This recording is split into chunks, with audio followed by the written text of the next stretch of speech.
Grace shared her thoughts and worries with other people on the base. Elka, along with Dr. Addie Hoffman, the medical director, received Grace's reports.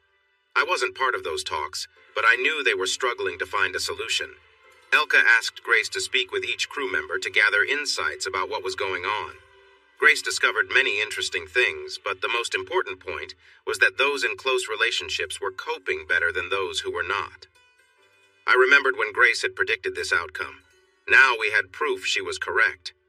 But what could we do with this new information? Dr. Hoffman couldn't give out doses of closeness. That wasn't something we could provide at the pharmacy. Elka made a choice that she knew might upset the leaders back on Earth, but she felt it was necessary because of her concerns. She decided to encourage us to expand our friendships and connections. Yes, you read that right. This was the key message about building relationships on Mars. Elka began by speaking with each of the men on the base, starting with me. The women on Mars are feeling very isolated, she explained.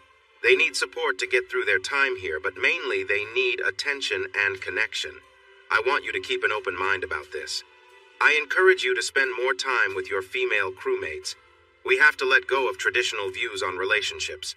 It's important to move beyond jealousy. I won't force anyone to get involved, as I know some may not agree with this idea. But remember, your fellow crew members are feeling quite alone. If you can't support this, at least refrain from criticizing it. Next, Elka spoke with the women. I wasn't sure of the exact details, but Adeline told me that Elka encouraged them to form connections with us men, even though many were already in relationships.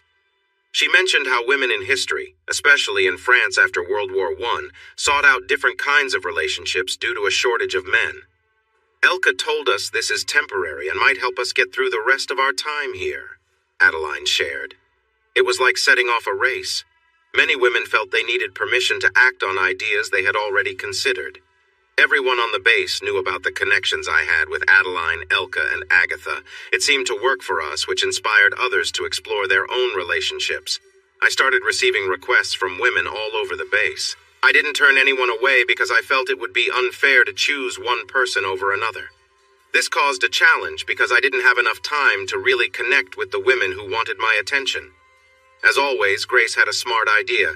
She suggested I spend one night each week with Adeline, Elka, and Agatha. That left me with 4 nights for everyone else. I had 7 women who wanted to be close friends, so I asked Grace to make a schedule for me. I wanted to be clear that Grace would inform my new friends when they were supposed to see me. This way, no one would feel jealous if they thought I was favoring one person over another. We were open about everything. I just looked over what I've written so far, and it feels a bit strange. It almost sounds like we were dividing attention like people do with food during a shortage. One reason it worked was that everyone on Mars thought similarly. We all were good at math and liked to think logically, so it made sense that we would figure out a solution that matched our way of thinking, even when it came to relationships. The big news is that Elka's idea quickly boosted everyone's spirits. The women who had been missing connection for so long were thrilled at the idea of spending time with someone again. The women who became part of what we started calling Mike's group began to flirt with me whenever they could. "Looking good today, Mike." Christine, a woman I had just added to my schedule, said to me, "I can't wait to see you again." I wasn't used to hearing that kind of thing from women I hardly knew, but soon it became a regular thing. The atmosphere on the base started to feel like a fun celebration. We men were treated in a light-hearted way. I spent my last evening with Elka before it all started. "I'm really happy," she said. "This is the best mood I've seen since we got here. I wish I had done this sooner. It's a strange plan, but maybe it's a smart one." "We'll see," I replied. "Are you nervous?" she asked. "Yes," I admitted. "Starting tomorrow, I'll need to make sure I can meet the needs of a bunch of women I don't know well. It feels like a lot to handle all at once." "Have you heard what they're calling themselves?" Elka asked. "Harem girls. You and the other guys now have harems." "Very funny," I said. "Does that make me a leader?" "Sounds fitting." "This is definitely the oddest thing I've ever done," I said. "Not really, Mike," Elka replied with a smile. "The oddest thing is being on Mars. Compared to that, spending time with a few women is pretty normal." "Not for me," I said. Elka laughed. "I bet you'll end up enjoying it more than you think. This is what many people dream about." More women than I could easily manage.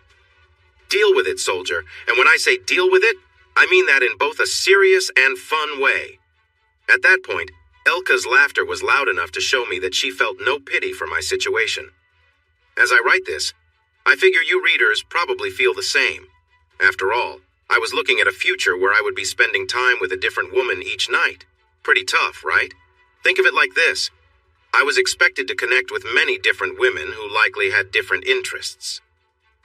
I worried that some of them wouldn't be happy with me. I feared they might talk about me later, mentioning anything from my performance to how I didn't meet their expectations. It was a little like how I felt when I first became close with someone. I was fortunate to have a girlfriend at that time who understood I was inexperienced and made it a good experience. But in the back of my mind, I felt nervous about what lay ahead.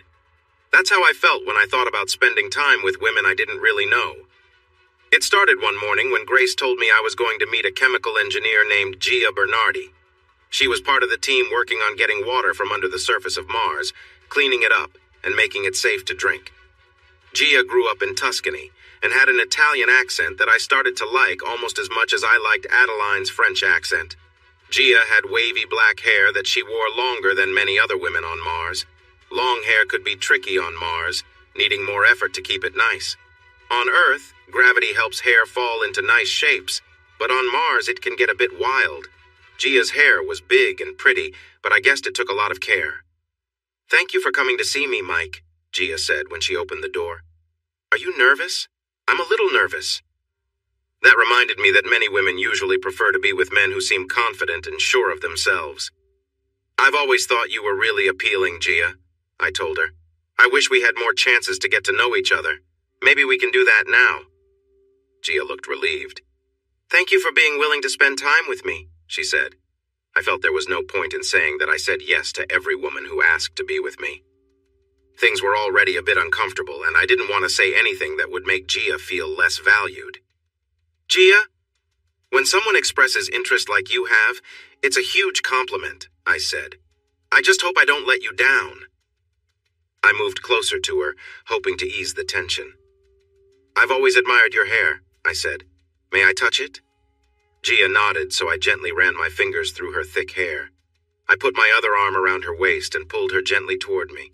I carefully stroked her cheeks and neck, trying to make sure she was comfortable. "Thank you for letting me be close like this," I whispered. "You can," she replied softly. "I trust you." Though Gia and I weren't strangers, this felt new, and I wasn't sure how to proceed. I lightly traced my finger over her lips before giving her a soft, brief kiss. It wasn't much, but it felt like the right pace. If I'd known her better, I might have leaned in for more, but it felt important to go slow. I've always believed that taking things slow is better than rushing. I let my hand glide up and down her back, avoiding anything too forward. I could feel her heartbeat, matching the nervous excitement I felt. Not quite ready for a more passionate kiss, I kissed her cheek and slowly made my way to her neck. Gia responded by resting her hand on the back of my head, pulling me a little closer. I took that as a signal that she was comfortable, and it encouraged me. I continued, kissing her neck gently, then higher until I reached her ear. I gave it a soft kiss, and she let out a quiet breath, signaling that she felt the moment too. "Yes, this is nice," she murmured. It seemed like things were going well, so I finally felt comfortable giving her a deeper, more meaningful kiss. I've always loved how intimate a kiss can be, and though it still felt a bit unfamiliar, I leaned in and kissed her again. This time it was more involved, and she responded warmly. We exchanged several kisses, each one more connected than the last.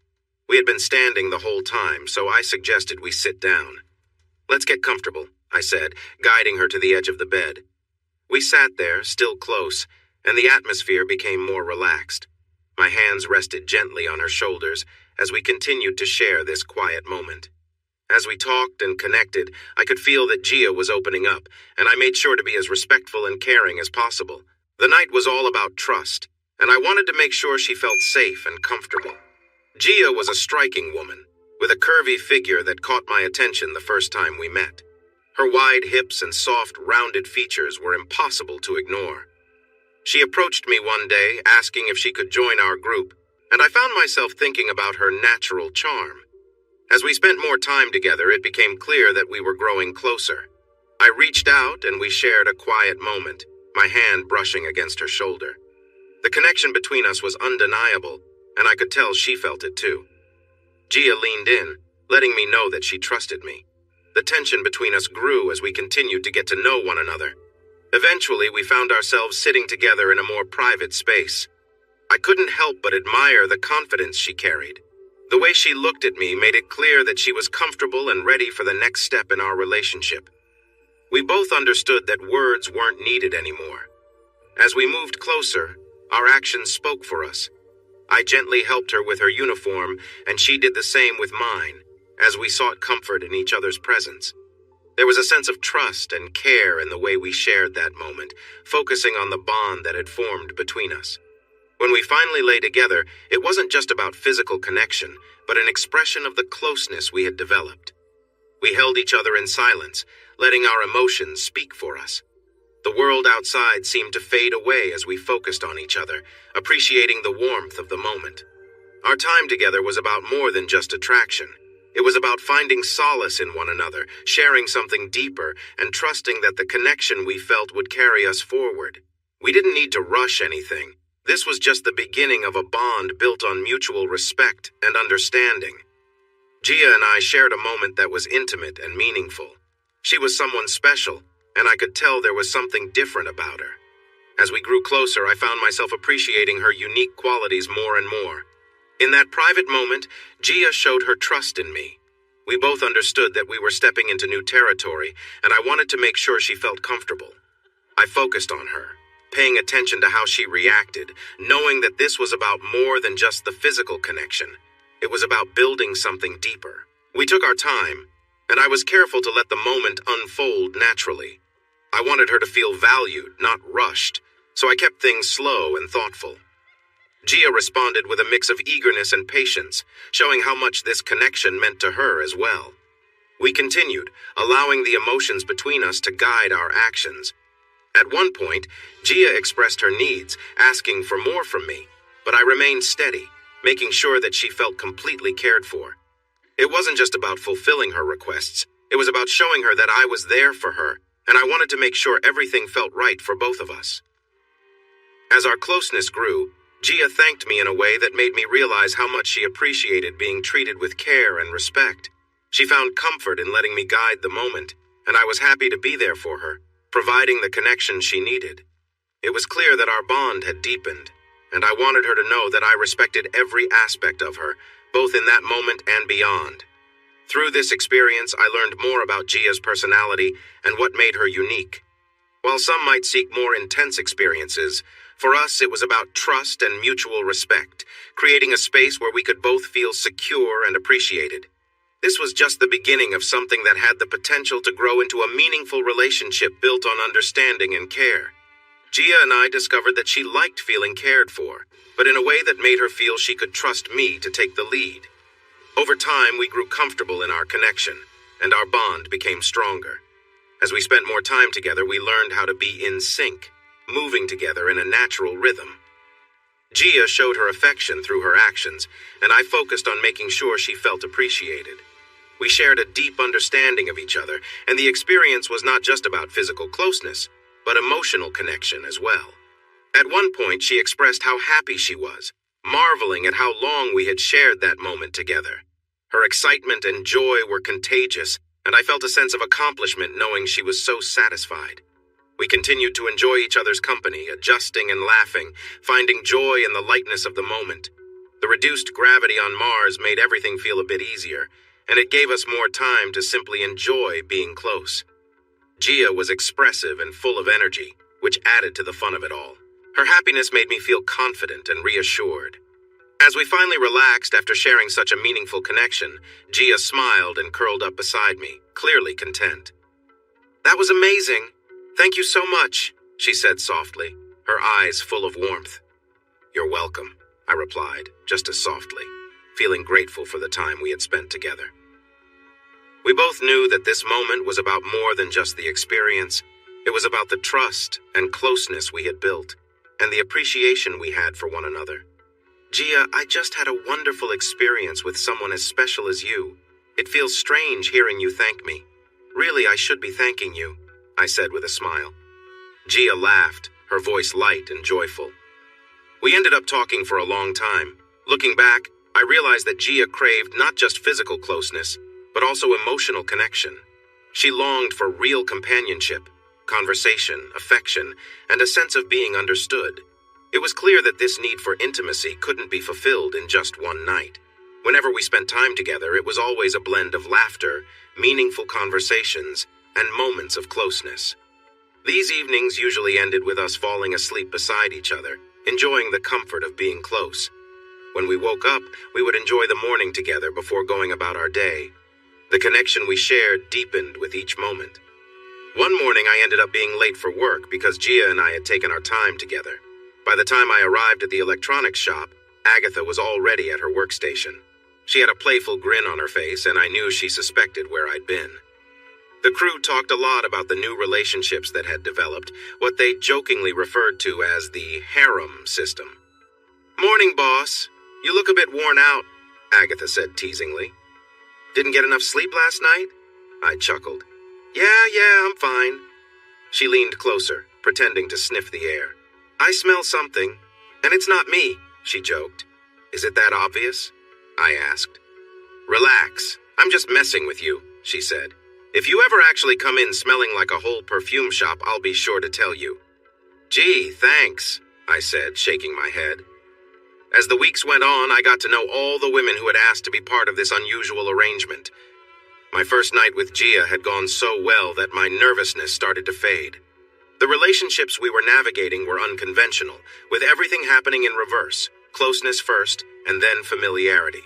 But despite the odd situation, all the women were kind, understanding, and open to figuring out how to make things work. And overall, we did just that. One thing that always made me uncomfortable, though, was the language used to describe what was happening. I didn't like the word harem being used to describe the group of women I was spending time with. It felt impersonal. I preferred thinking of them as girlfriends, though I knew that didn't fully capture the complexity of our situation. When I later looked into the word harem, I found it had more layers than I initially thought.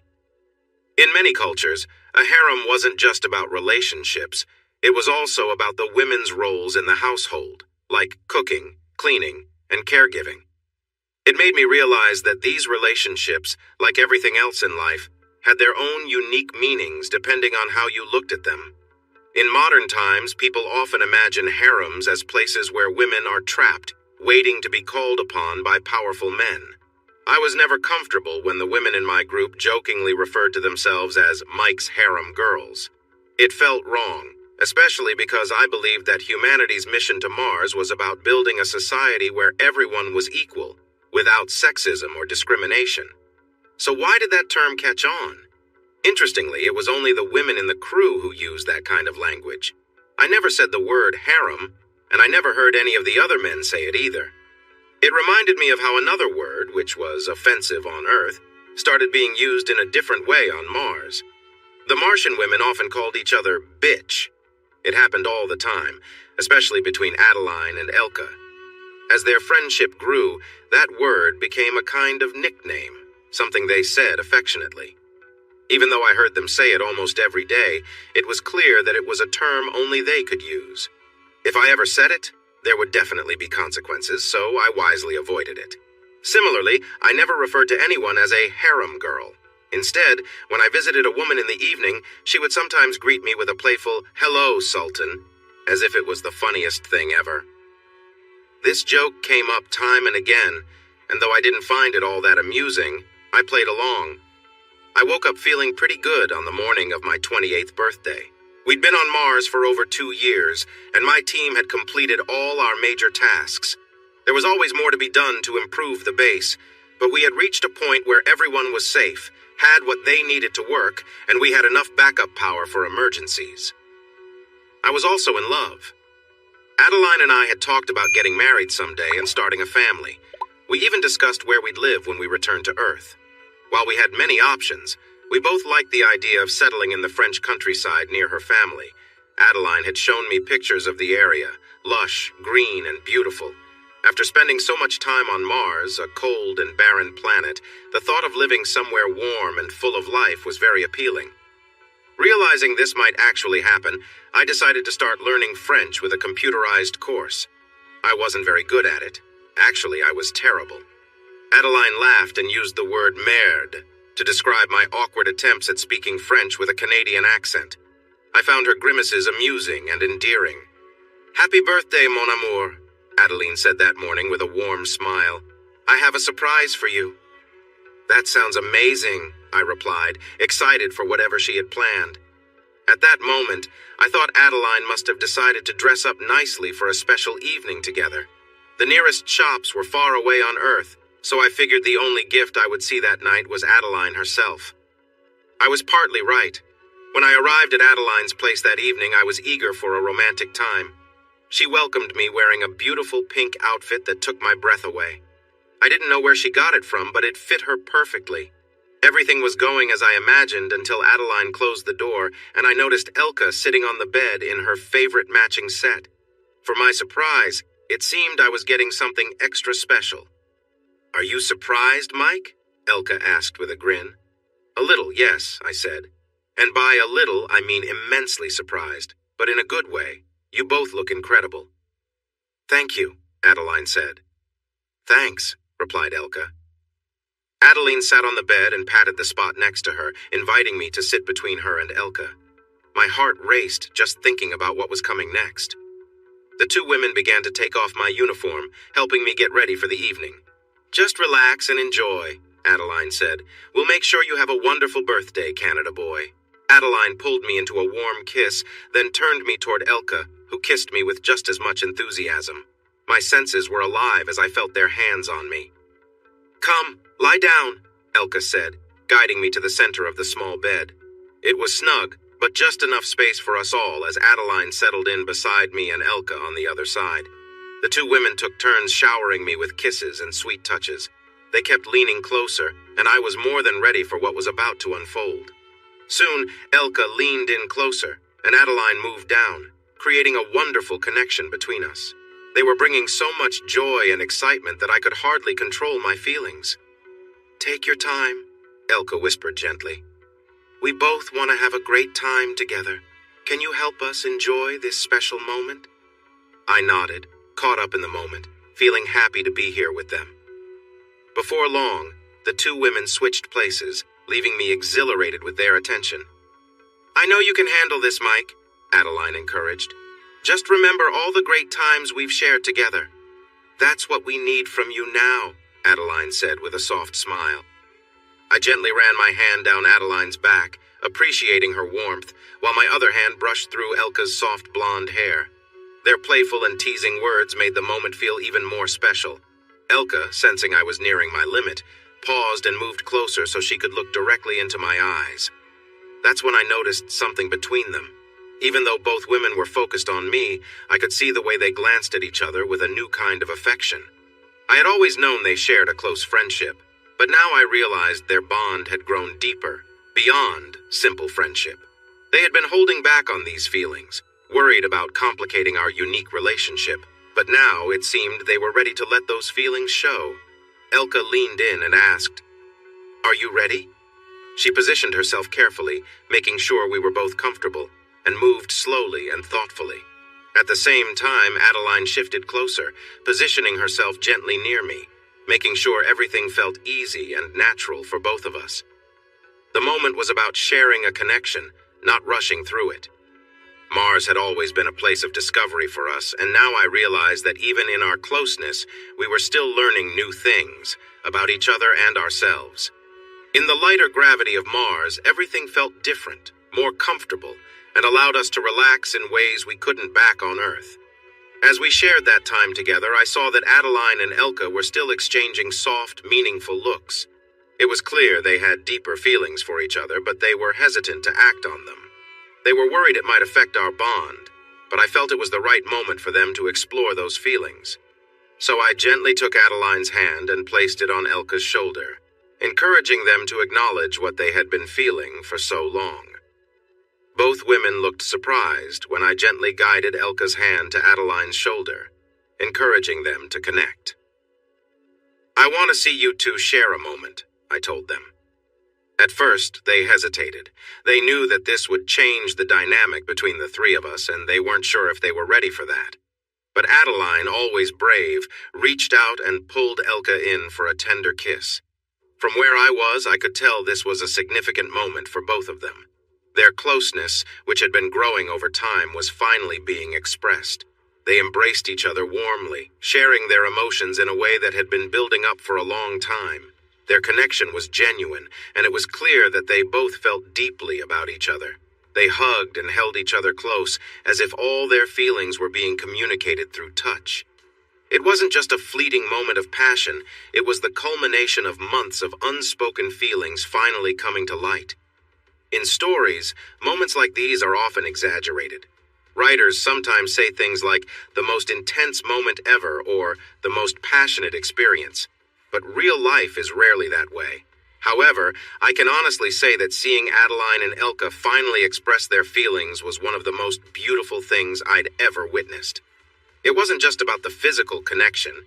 It was about watching two people I cared for deeply share something special between them. As the moment passed, Elka needed a break. She smiled and let out a little laugh, the kind that often comes after an emotional release. Adeline, with a soft smile, gently shifted her position and wrapped her arms around me. The three of us had shared something unique, and I felt grateful for the bond we had. "Are you enjoying your birthday, mon amour?" Adeline asked softly. "I love my presents," I said with a smile, glancing at both women, feeling lucky to share such a connection. I then turned to Elka, who was resting beside us. "Come here," I said gently. She leaned in close, and we shared a quiet moment together, just as we had before. The closeness between us was comforting, and I appreciated the warmth of our bond. "Kiss, Adeline," I whispered to her, encouraging them to continue exploring the connection they had both longed for. "Kiss her like you mean it," I said softly. Adeline and Elka shared a deep, meaningful kiss, their connection evident in the way they embraced each other. The moment left them both breathless.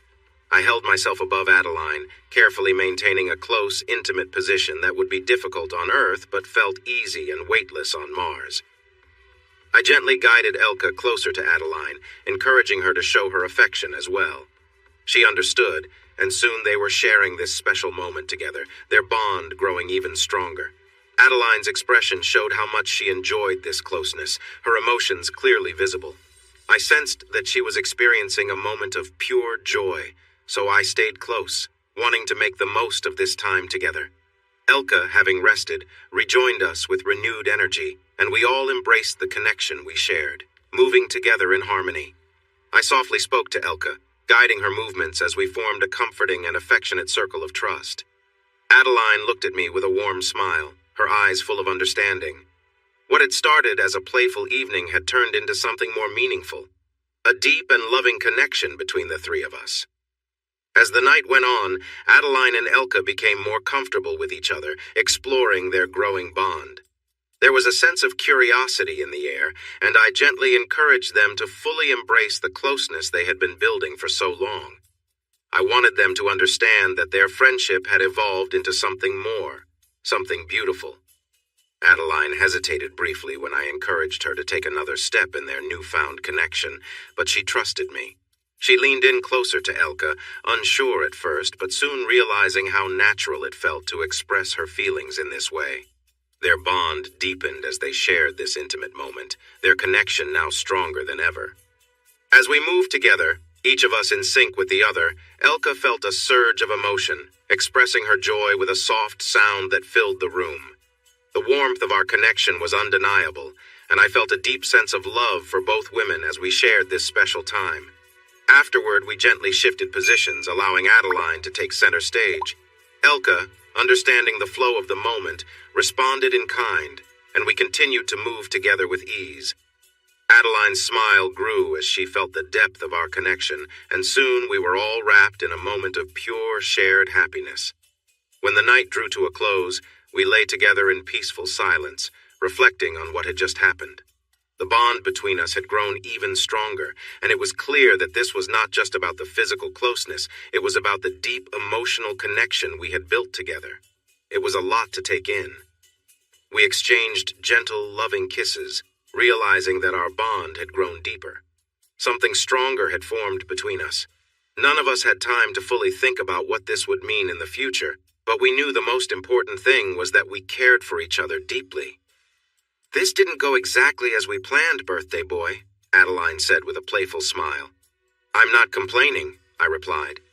"This was supposed to be all about you," Elka added, "but we haven't quite gotten to that part yet." "I think we can handle that next," I said, smiling back. "Let us show you what we had in mind," Adeline said. The women gently coaxed me to stand, leading me to a nearby chair where they had me sit down. "Just relax and let us take care of you," Elka said with a wink.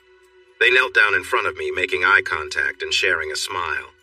I could tell they were both enjoying this playful moment, and their closeness made it even more meaningful.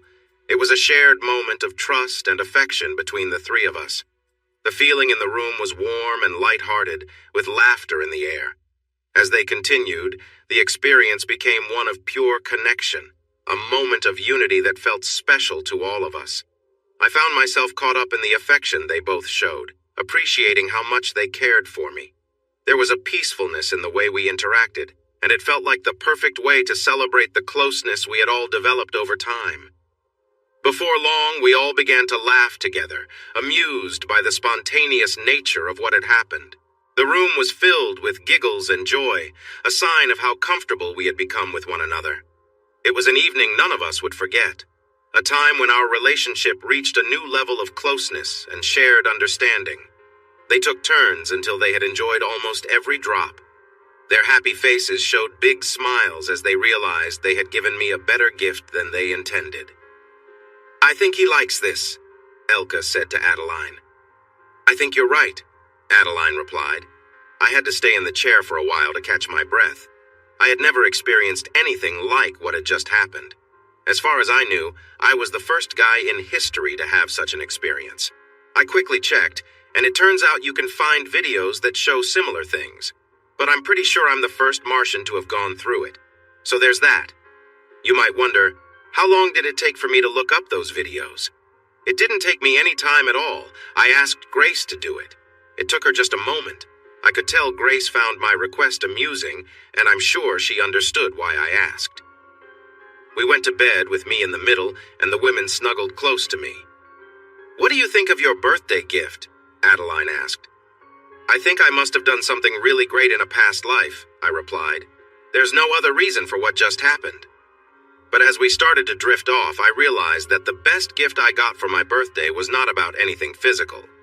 Me, Adeline, and Elka had formed a close partnership in every way. I couldn't be sure, but I like to think that we now shared a connection that would stand the test of time. I'm happy to say it remains strong. Most mornings, I woke up feeling like the luckiest person alive. I lived on Mars. I did important work building the first permanent colony on another planet. I was engaged to my wonderful fiancée Adeline, and we both loved our commander Elka. I enjoyed a meaningful relationship with my colleague Agatha, and I had casual friendships with a group of harem girls who relied on me for companionship. Life was going so well that I sometimes felt like I was dreaming, worried I might wake up at any moment. One morning I started to wake up when Elka asked Adeline and me to come to a private meeting in her office. "I want to talk about some matters we need to address," Elka said after closing the door behind us. "I've asked Grace to join us. She has some information she'd like to share." "Good morning, Grace," I said. "Good morning, Mike," she replied. "It's nice to see you again." "What are these matters you mentioned, Elke?" Adeline asked. "Let's start by saying I'm quite concerned about some reports I've been receiving regularly from Grace," Elka said. "One of her roles is to monitor the health of everyone in the colony. That covers everything from fitness to stress levels. Grace, please give Adeline and Mike a summary of what you told me yesterday." "Of course, Commander," Grace replied. "For over a year, I've noticed a concerning rise in accidents caused by stress. So far, most have been minor, like small mistakes due to feeling overwhelmed. I've also seen more forgetfulness, difficulty deciding, and behaviors like scratching, teeth grinding, nail biting, and arguing. All signs of stress. Tell them about Alice Copeland, Elka said. 3 days ago, Airman Copeland injured her arm, Grace explained. She was having a disagreement with 2 other food service team members when she accidentally dropped a heavy crate. It fell on her left forearm, resulting in a small fracture. How is she doing? Adeline asked. Her injury is healing, Grace said. She has a cast that allows her to work while her arm mends. However, Airman Copeland is dealing with a lot of stress in her daily life. We haven't done much to help her with that. She is just the latest example of how increasing stress levels are affecting the crew. This was serious information, but not surprising. We all understood that living in a small space on a distant planet for years was tough. This was why Elka had put some plans in place to help everyone cope. Grace and Elka had said that the crew felt better, but it didn't completely solve the problem. I'm planning some changes to help improve things, Elka said. I'm adjusting schedules to give everyone more time off. I'm removing some tasks from the crew's to-do list so they don't feel overwhelmed. I'm also encouraging more exercise since it's known to help reduce stress. Some crew members have not been active enough. We'll be making many small changes, but I have one idea I'd like you to help with, Mike. If you're on board, it could really help with everyone's stress.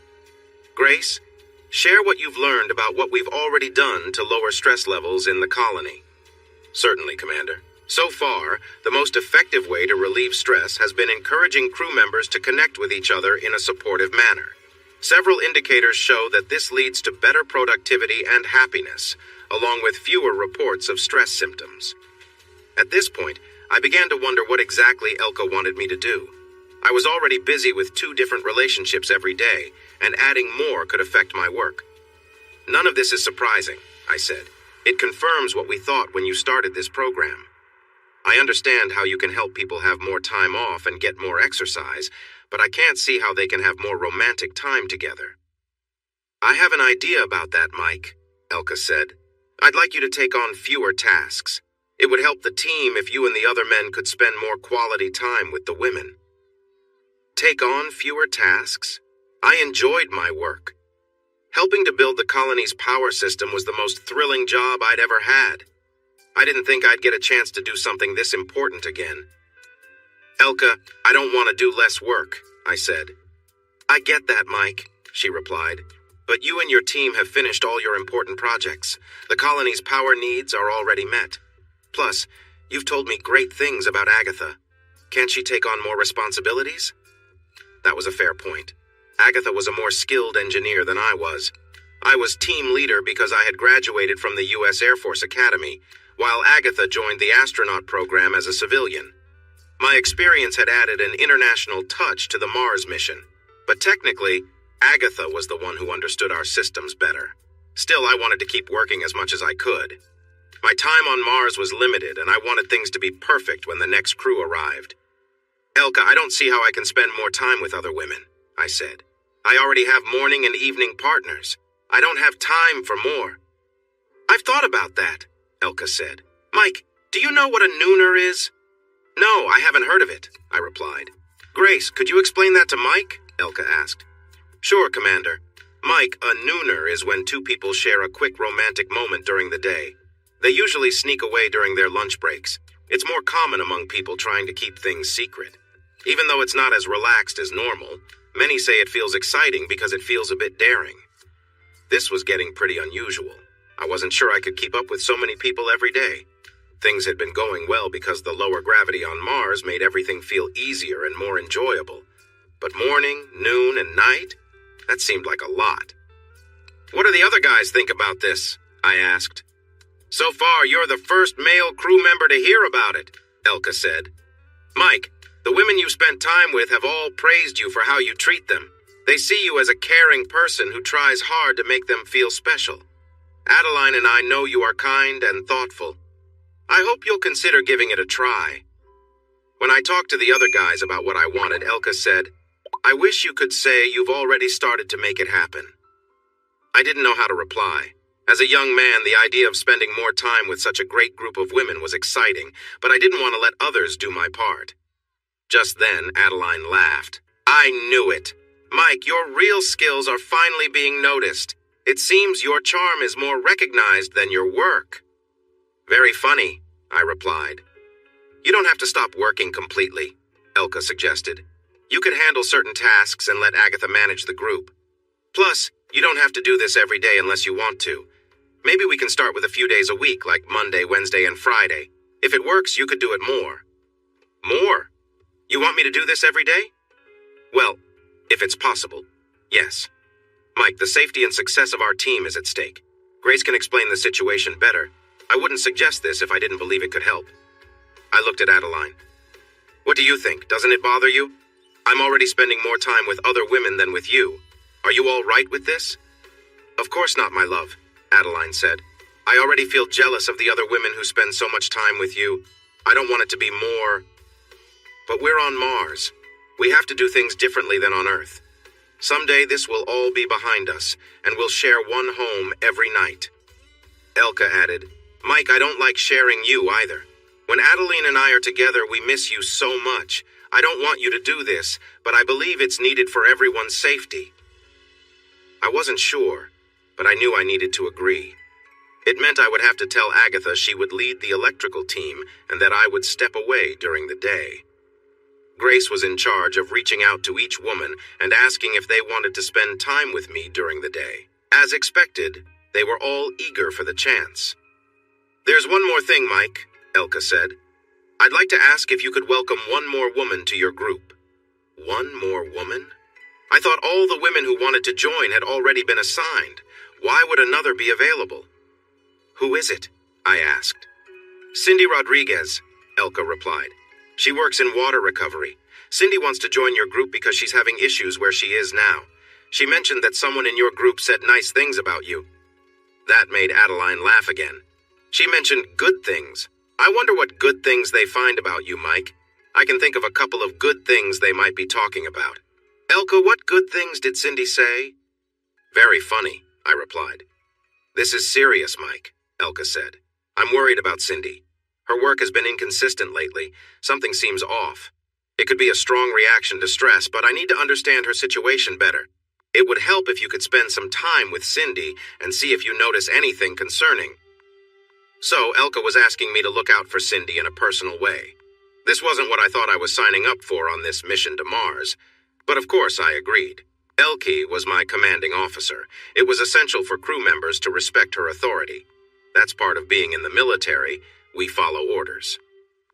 After the meeting, I told Agatha she would take on more duties managing our team's work. She was quite happy about it. Then I mentioned I'd be taking longer lunch breaks. She was curious and raised an eyebrow when I explained I'd be spending time with the women. What do you think people back on Earth would say about that? Agatha asked. They'd be surprised if they knew our situation. That's why we can't tell anyone back home, I replied. What we do is private. This part of our lives is nobody's concern. Someone will probably share the story eventually, but we must keep things quiet until the Mars colony is better established. We still rely a lot on government support that could disappear if word got out too early. At that point in my time in the colony, I had no idea that the story of life on Mars would remain a secret for years, or that I would be the one to tell it. When do you start these new plans, Mike? Agatha asked. In a day or two, I said. Elka needs to talk to the other women and Grace has to manage the schedule. So you don't have any plans for today?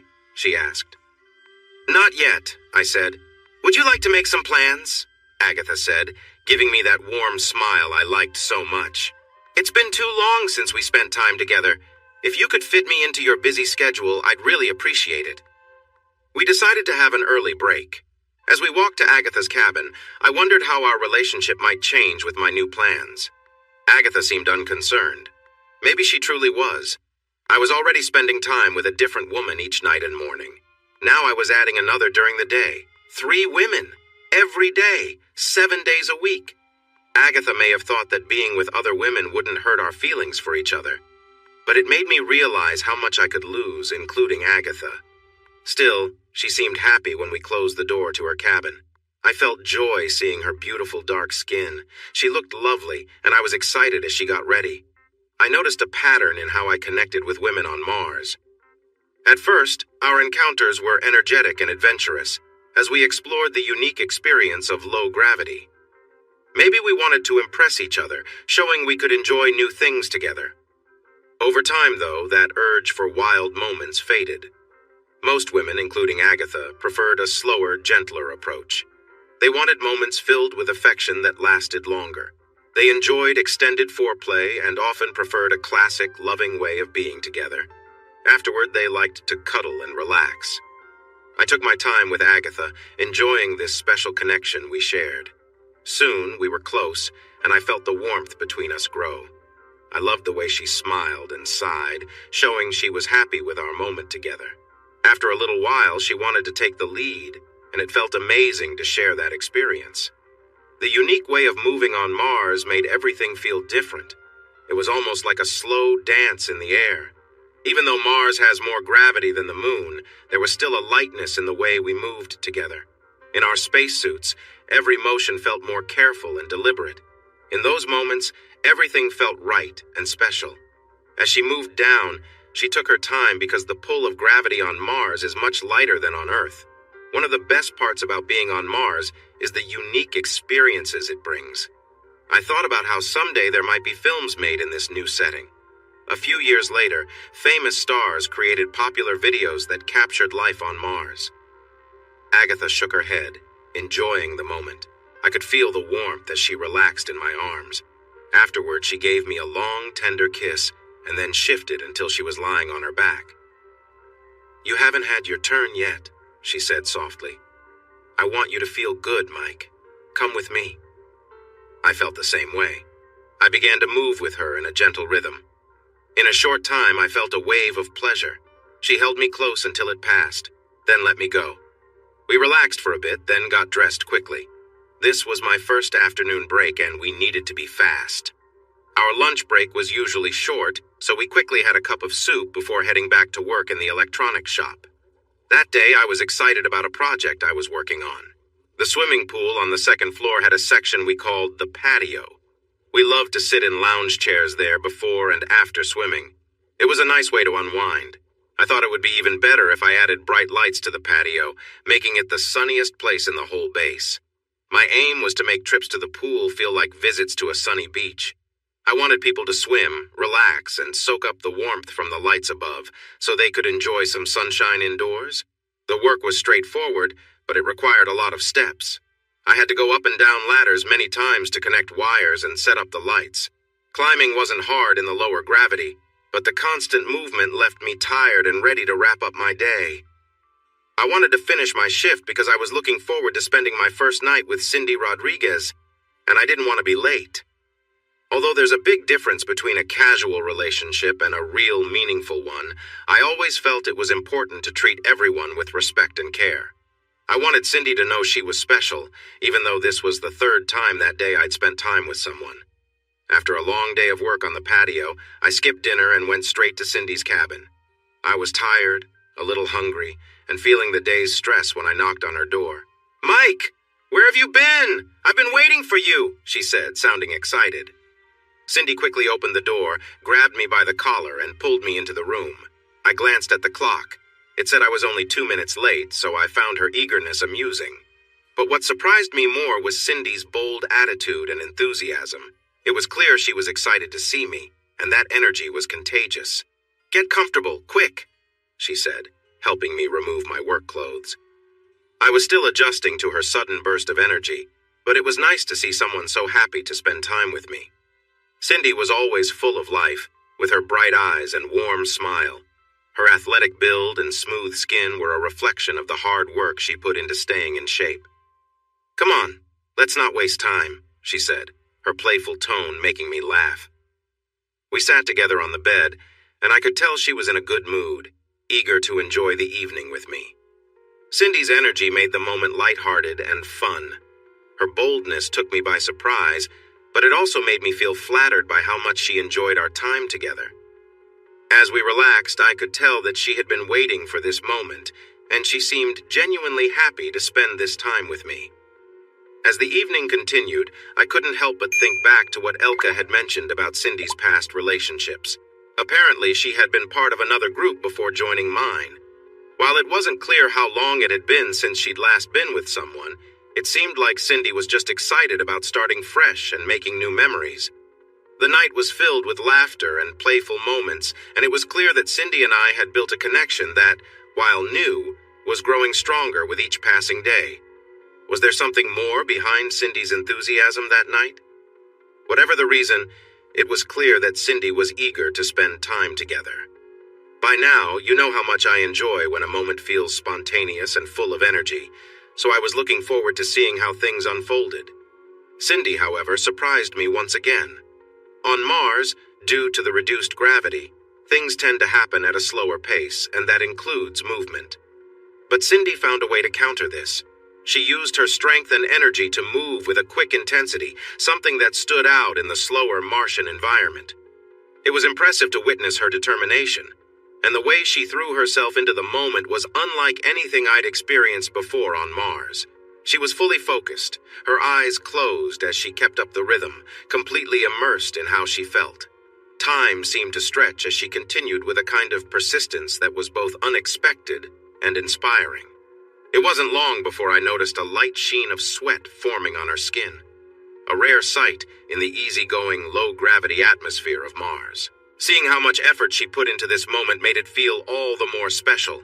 As her energy grew, it became clear she was reaching a point of release. Her emotions spilled out, and soon she expressed her joy with such enthusiasm that her voice filled the cabin.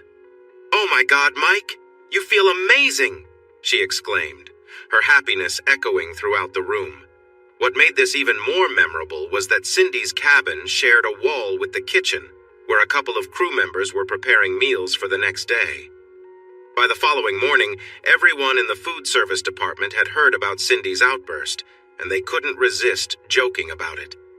Word spread quickly, and soon her joyful exclamations became the talk of the base, with people sharing light-hearted imitations. Anyone who's been part of a close-knit team like those in the military would understand how these playful rumors circulate. Not long after Cindy's emotional moment, I reached my own peak. I always try to make sure that my partner feels satisfied, and it seemed like this time we both experienced something meaningful together. As her energy slowed, Cindy seemed content, her earlier determination giving way to a calm sense of relief. I felt the same sense of fulfillment. Cindy collapsed gently onto my chest, letting out a soft, satisfied sound. It was clear she was happy, and so was I. The evening had been full of unexpected surprises, and it left us both feeling connected and relaxed. We shared a warm moment for a minute, then Cindy lay down next to me and I quickly fell asleep. It made sense. I had a tiring day, working hard on the patio project, skipping dinner and spending time with 3 different women. I wondered if every day would be like this as I drifted off. A few hours later, I woke up and noticed that Cindy wasn't beside me. I opened my eyes and saw her kneeling by the window. She looked worried. Why isn't she sleeping, I thought. Everyone on Mars worked long hours, so I figured Cindy should be tired. Stress can keep people awake, but I thought she would be resting peacefully. "Is everything all right?" I asked. Cindy didn't respond. She just continued looking out the window, quiet and still. What could she see, I wondered. I got out of bed, knelt beside her, and wrapped my arm around her shoulders. "Is everything all right?" I asked again, looking out with her. There's a frightened look in her eyes. "No," she said. "They're out there, watching, always watching. They're coming?" Uh-oh. Cindy seemed to be having a tough moment. It explained her unusual behavior since I arrived. I realized I was the first to notice Cindy's struggles because I had seen it before. My uncle and grandmother faced tough mental health challenges for most of their lives. My grandmother managed her condition well, so I didn't see many signs of it growing up. My uncle had a more serious condition, and he would often avoid his medication. He had schizoaffective disorder, which caused troubling symptoms. He would sometimes have strong beliefs that weren't based in reality and hear voices, especially in loud places. I remember him using earbuds to listen to music to help block out the voices that bothered him. During his difficult times, he would go days without sleep. Like Cindy, he acted very energetic and restless. He also showed a strong desire for connection with others. Some people may have found him charming, and he often met women who were interested in him very quickly. They were usually disappointed to realize that his charm was linked to his struggles with mental health. When he took his medication, my uncle became more like anyone else. I can see why he wanted to leave. Without his medicine, he would get worse until he had to go to a closed hospital where they gave him strong drugs to help him feel better. But it took time. It often took several weeks before he was no longer a risk to himself or to others. I remember visiting him in the hospital. He would talk about strange thoughts that made him feel scared. I could see that same fear in Cindy as she looked out at the empty landscape of Mars and spoke of unseen forces watching her. I thought to myself, Cindy needs help in a safe place. But there was a big problem. The nearest secure hospital was 140 million miles away. After I told the base doctors about Cindy's episode, things moved quickly. The doctors were trained for emergencies, not for mental health issues. We had some of the right medications, but the doctors didn't have experience treating anyone like Cindy. They reached out to specialists on Earth who said Cindy was having strong delusions due to bipolar disorder. They recommended a mix of medicines to help her, but these would take time to work. That put Elka in a tough spot. She had someone in her crew who needed care for her safety and the safety of others. We didn't have a place to keep Cindy safe. There were plans to create a secure place for people who needed to be kept safe, but it hadn't been built yet. And Cindy wasn't a criminal. She was unwell. Nobody wanted to lock her away. When my uncle fell ill, he went to hospitals that kept patients safe while they were treated. This helped prevent patients from doing harmful things while waiting for their medicine to show results. My uncle always insisted he was fine and fought against going to the hospital when he got sick. Cindy was similar. She believed the base was in danger from a harmful presence outside, and she worried that we would all be harmed soon. Cindy was especially upset with me. She found out I was the one who reported her condition, and it made her so angry that she became agitated each time she saw me. I tried to avoid her, but that was hard. The base was small and we lived close to each other. As commander, Elka needed to keep Cindy from doing anything risky. She told everyone to stay alert and to step in if they saw Cindy acting dangerously. "What will happen now, Mike?" Elka asked me. She had never dealt with someone suffering like this and hoped my past experiences with my uncle could guide her. "I can't say for sure," I replied. "It takes a while for the medicine to start working." Sometimes it took a long time for my uncle's strange beliefs to go away. The doctors on Earth might have answers, but they can't really predict how things will turn out. "The most important thing to remember is that Cindy probably won't want to take her medicine," I said. "She doesn't believe she is sick. She might think the doctors want to harm her." My uncle felt he didn't need his pills. "Someone will need to give Cindy her medicine and make sure she takes it. Otherwise, she'll just throw it away and never get better." We soon understood that we had to make our living space safer. We locked up the power tools because we feared that Cindy might use them in a dangerous way. We stored away things like hammers and knives, as they could also be used improperly. It's hard to describe how all this weighed on us. We were astronauts. We knew our job could be risky, and we trained for many dangerous situations, but we never prepared for something like this. The fact that most of us had little experience with mental health issues made everything feel more frightening. At one point, Elka asked the team in the lab to make something to restrict movement. It was a tough time, and we worried that things might get worse. There was one piece of good news. Our 3-year mission on Mars was almost over. A group of ships carrying supplies and new crew members was on its way from Earth. They were set to land in 3 months. The thought of our long, stressful time ending lifted everyone's spirits. The new crew would arrive at a base that was bigger, nicer, and better equipped than what we had expected. Agatha and I were proud that our power systems were strong. Adeline's greenhouse was full of healthy plants, making it feel like a vibrant jungle with fresh air. The new crew wouldn't face the mess and smells we had when we arrived. If all went well, Cindy would feel better when the rockets arrived and no one would worry about being with her on the long trip home. But as everyone knows, things did not go as planned. I know many of you want a clear story about how everything went wrong. I was one of the few who saw it happening, but these are painful memories for me, and I haven't shared them before because of that. Besides, this book is meant to be about happy experiences. What happened next was not happy at all. For years, Elka, Adeline, and Grace have encouraged me to talk about what happened. Grace had been very firm about it, saying I needed to share what I knew for the historical record. I understood they were right, but I still felt uneasy about going back to a painful time. Here I go. I was sleeping in Helen Wyndham's room, one of my friends there. That night, things were pretty ordinary between us. With everyone worried about Cindy, Helen and I were looking for comfort, not excitement. We fell asleep together. I was dreaming of Earth when I heard Grace's voice. Grace has a recording of this moment, so what you're about to read is exactly how it happened. "Mike, wake up! There's an emergency! Wake up, Mike!" Grace's voice came through the little communicator we all had. It was just an iPhone 39. Since Apple sponsored the Mars mission, they gave us smartphones and a Wi-Fi system to stay connected, send messages, and do many helpful things. That's how Grace reached me even though I was asleep in Helen's room at night. I sat up in bed, jolted awake. Even though I was still sleepy, I could tell from Grace's tone that I needed to pay attention. "What's going on, Grace?" I asked. "You need to put on your spacesuit right now. It's urgent. Get to the docking area immediately. I'll explain more on the way. Hurry!" I swung my legs over the side of the bed and stood up. "Don't waste time getting dressed, Mike," Grace said. "You have to hurry." "But I'm not dressed," I said. "That's not important. Just get to the docking area as fast as you can." Still a bit groggy, I opened the cabin door and ran down the hallway.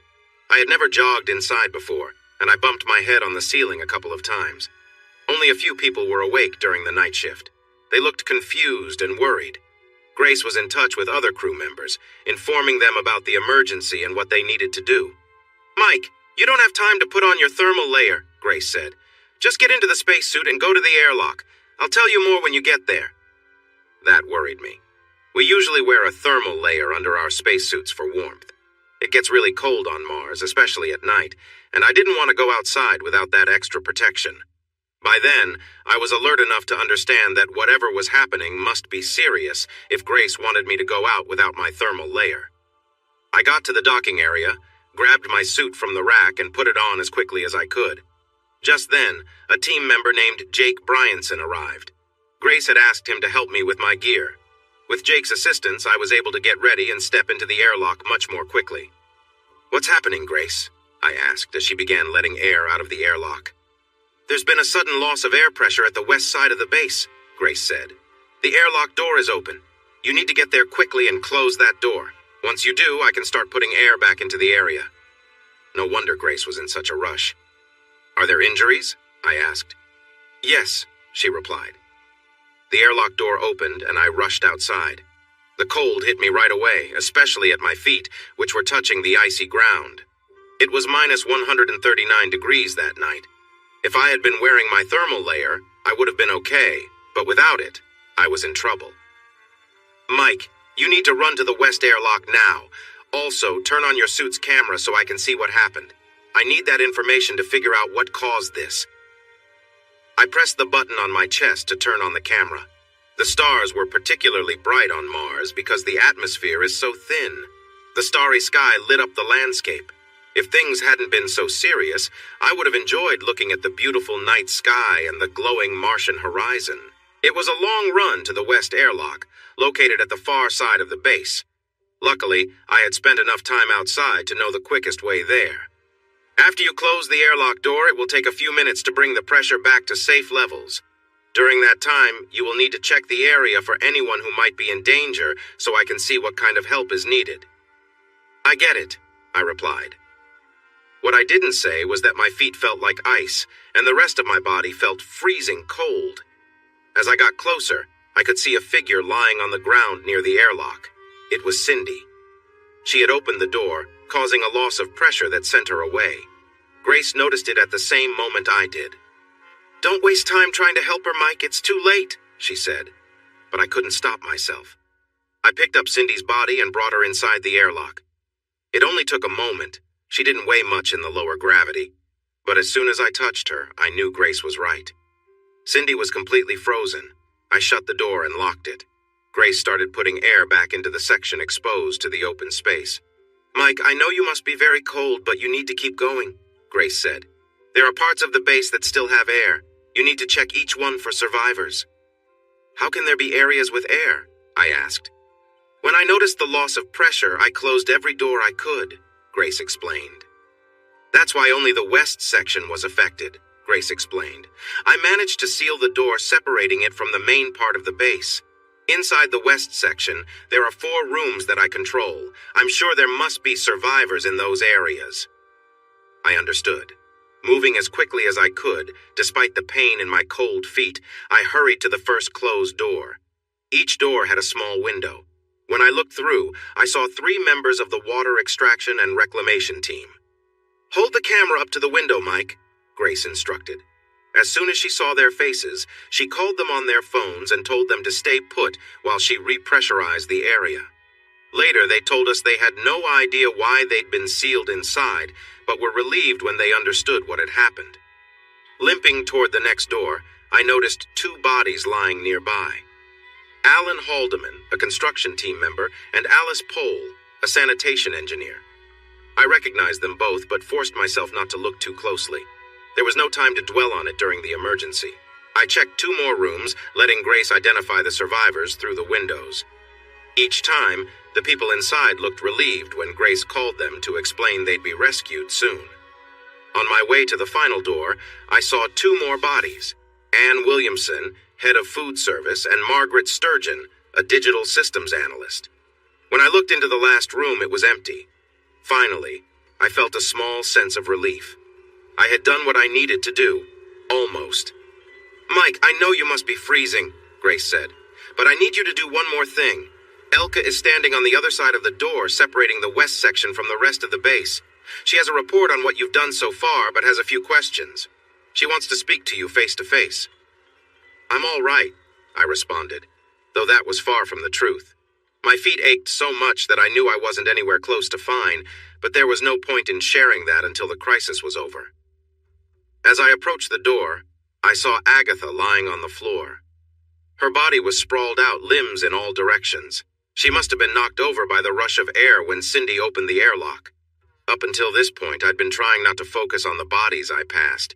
But with Agatha, I couldn't stop myself. I bent down and looked at her face. It was an image I would never forget, and one that would haunt my nightmares for years to come. Her expression was frozen in fear and shock. Her eyes were wide, and her face was discolored from burst blood vessels. There were small ice crystals on her tongue and some vomit near her mouth.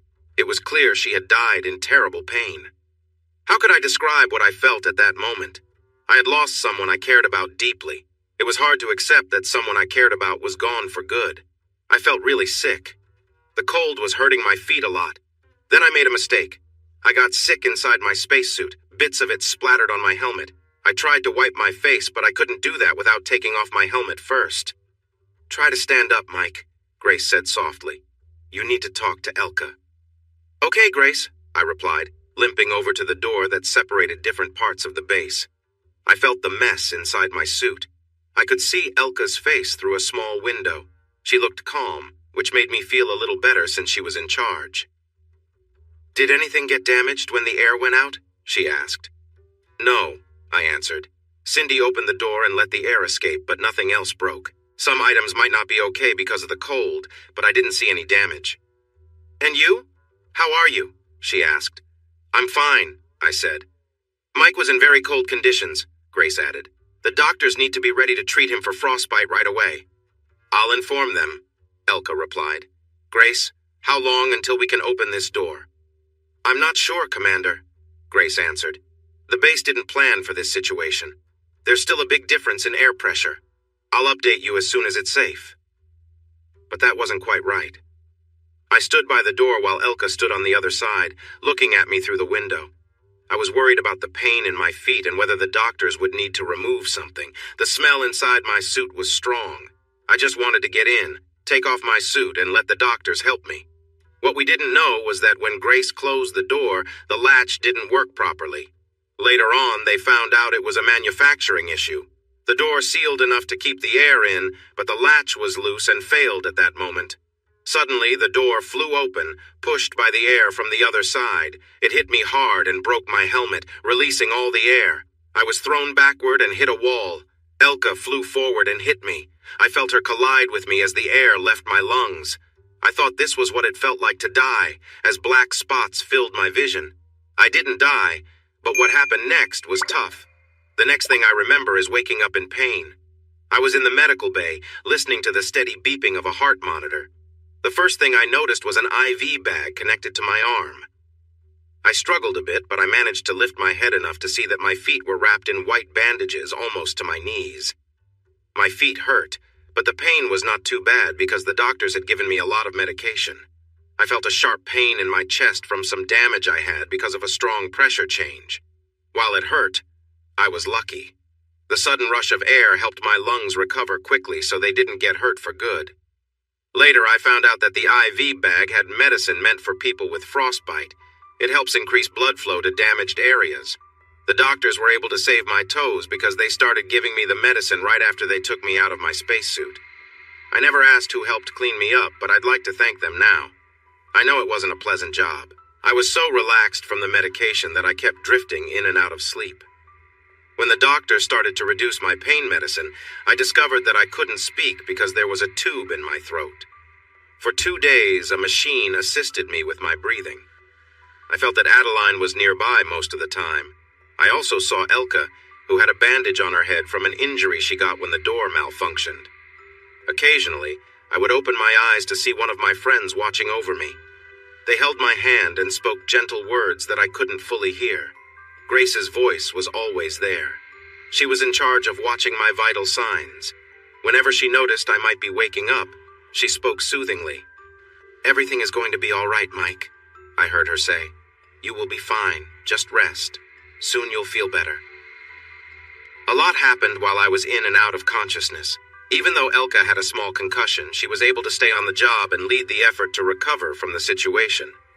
"I've been told to stay away from sports for a bit," she joked. Elka asked everyone to stop new projects and focus on making sure our life support systems were working properly. Some minor repairs were needed in the affected area. The bodies of those who had passed were moved to a cold storage space until we decided what to do with them. Eventually, we used the 3D lab to make an incinerator big enough to cremate them so we could send their ashes back to Earth. An autopsy was performed on Cindy. Blood tests showed that she didn't have the right levels of her medications in her system. How could that be? A nurse gave Cindy her medicine and stayed close to see her take the pills. Later, it came out that Cindy had thrown those pills down the toilet in the sick bay. She must have acted like she was swallowing them and then spit them out when she was alone. This sometimes happens in mental health places. If our medical team had more experience, they might have noticed. They finally removed my breathing tube and stopped the pain medication. When the pain returned, I felt much worse. What troubled me most was knowing what had happened. Without the pain meds, I started having nightmares where I saw Agatha's face lying motionless on the floor. I imagined her asking why I hadn't reached her in time. I woke up many times to Grace saying, "It's just a dream, Mike. Calm down. It's just a dream." "I love you, Grace," I said one afternoon while trying to rest. She was quiet for a long time, which was unusual for her since she usually responds quickly. "I love you too, Mike," she finally said. "I've loved you for a while." Everyone was very busy, and since nearly everyone on the crew had faced danger, we felt fragile. The stress of being worn out didn't help either. The 3 years of isolation had taken a toll on us, and the trauma from the accident made things tougher. As the people in the base were occupied, I learned most of what I knew through Grace, who was involved in the recovery efforts. I asked her about the power systems, the greenhouse, sanitation, air and water, and other important areas. She gave me mostly good updates, but I realized she wasn't being completely honest. "Grace, you're hiding something from me, right?" I asked one afternoon. "You're only telling me the good news so I don't get upset, aren't you?" She paused for a moment. Again, this was strange. Grace usually knows exactly what to say right away. "Yes, Mike," she replied. "I haven't mentioned the bad news because it's not serious and there's nothing you can do about it. I promise the base is safe. There are no dangers to anyone. I believe the next crew will have no trouble taking over. The issues we do have are manageable." Hearing that she was protecting me from the truth made me uneasy. "Grace, what's the worst news you haven't told me?" Without hesitation, she said, "Mike, the base lost a significant amount of water. During the crisis, some pipes in the west section froze. This caused some leaks and we lost water. Due to some confusion, no one noticed the leak until a lot of water from the second-floor pool storage area had spilled out. "How much water did we lose?" Mike asked, worried. "About 490,000 gallons in total. Nearly 300,000 gallons leaked out," Grace replied. "That's a huge amount. That could keep the base running for months," Mike exclaimed. "Mike, remember most of the water is still in the pool, and the systems we have for using and recycling water are working well," Grace reminded him. "Also, it looks like we can recover almost half of the water that spilled out. The water that leaked formed a large ice patch outside where the pipes broke. Workers will use heavy equipment to break up the ice, bring it inside, melt it, and filter it before putting it back in the pool. The replacement crew will handle that task once they arrive." "Mike, there's no immediate danger to any team member. Our systems are working fine. So far, the only concern has been that the pool water level is too low for swimming.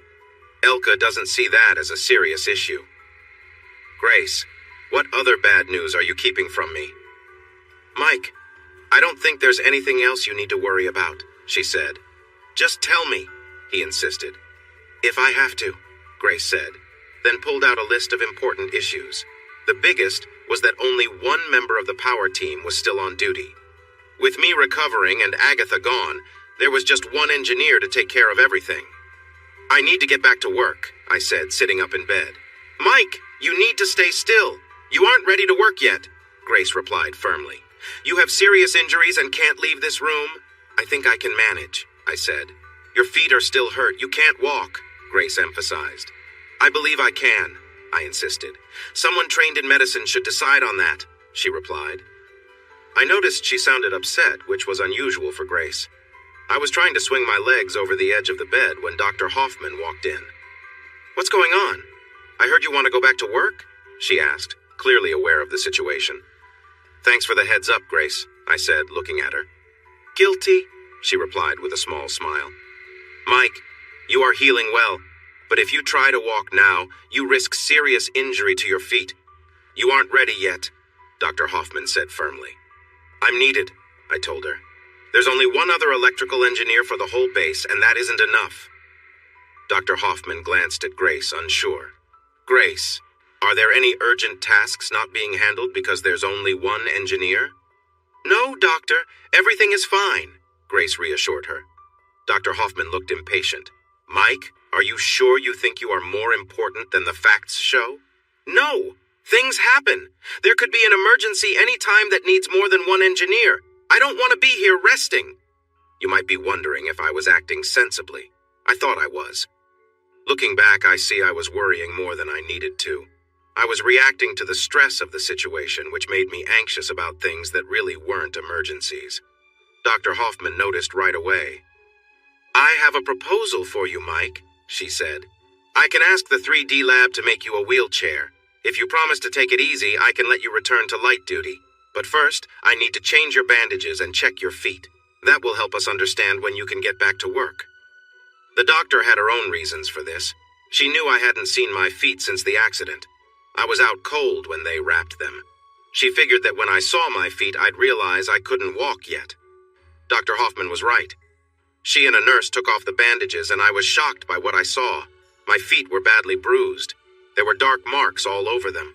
She was trying to convince me to stay in bed, and it worked. My feet looked terrible, and I certainly didn't want anything to happen to them. It was a relief when they put fresh bandages on, so I didn't have to see how bad they looked. Since it seemed I would be in bed for a while, I looked for ways to pass the time. I watched old episodes of The Three Stooges and read some articles in engineering journals. I asked Grace to read me The Martian Chronicles by Ray Bradbury. Even though I had read that book many times, it always brought me comfort.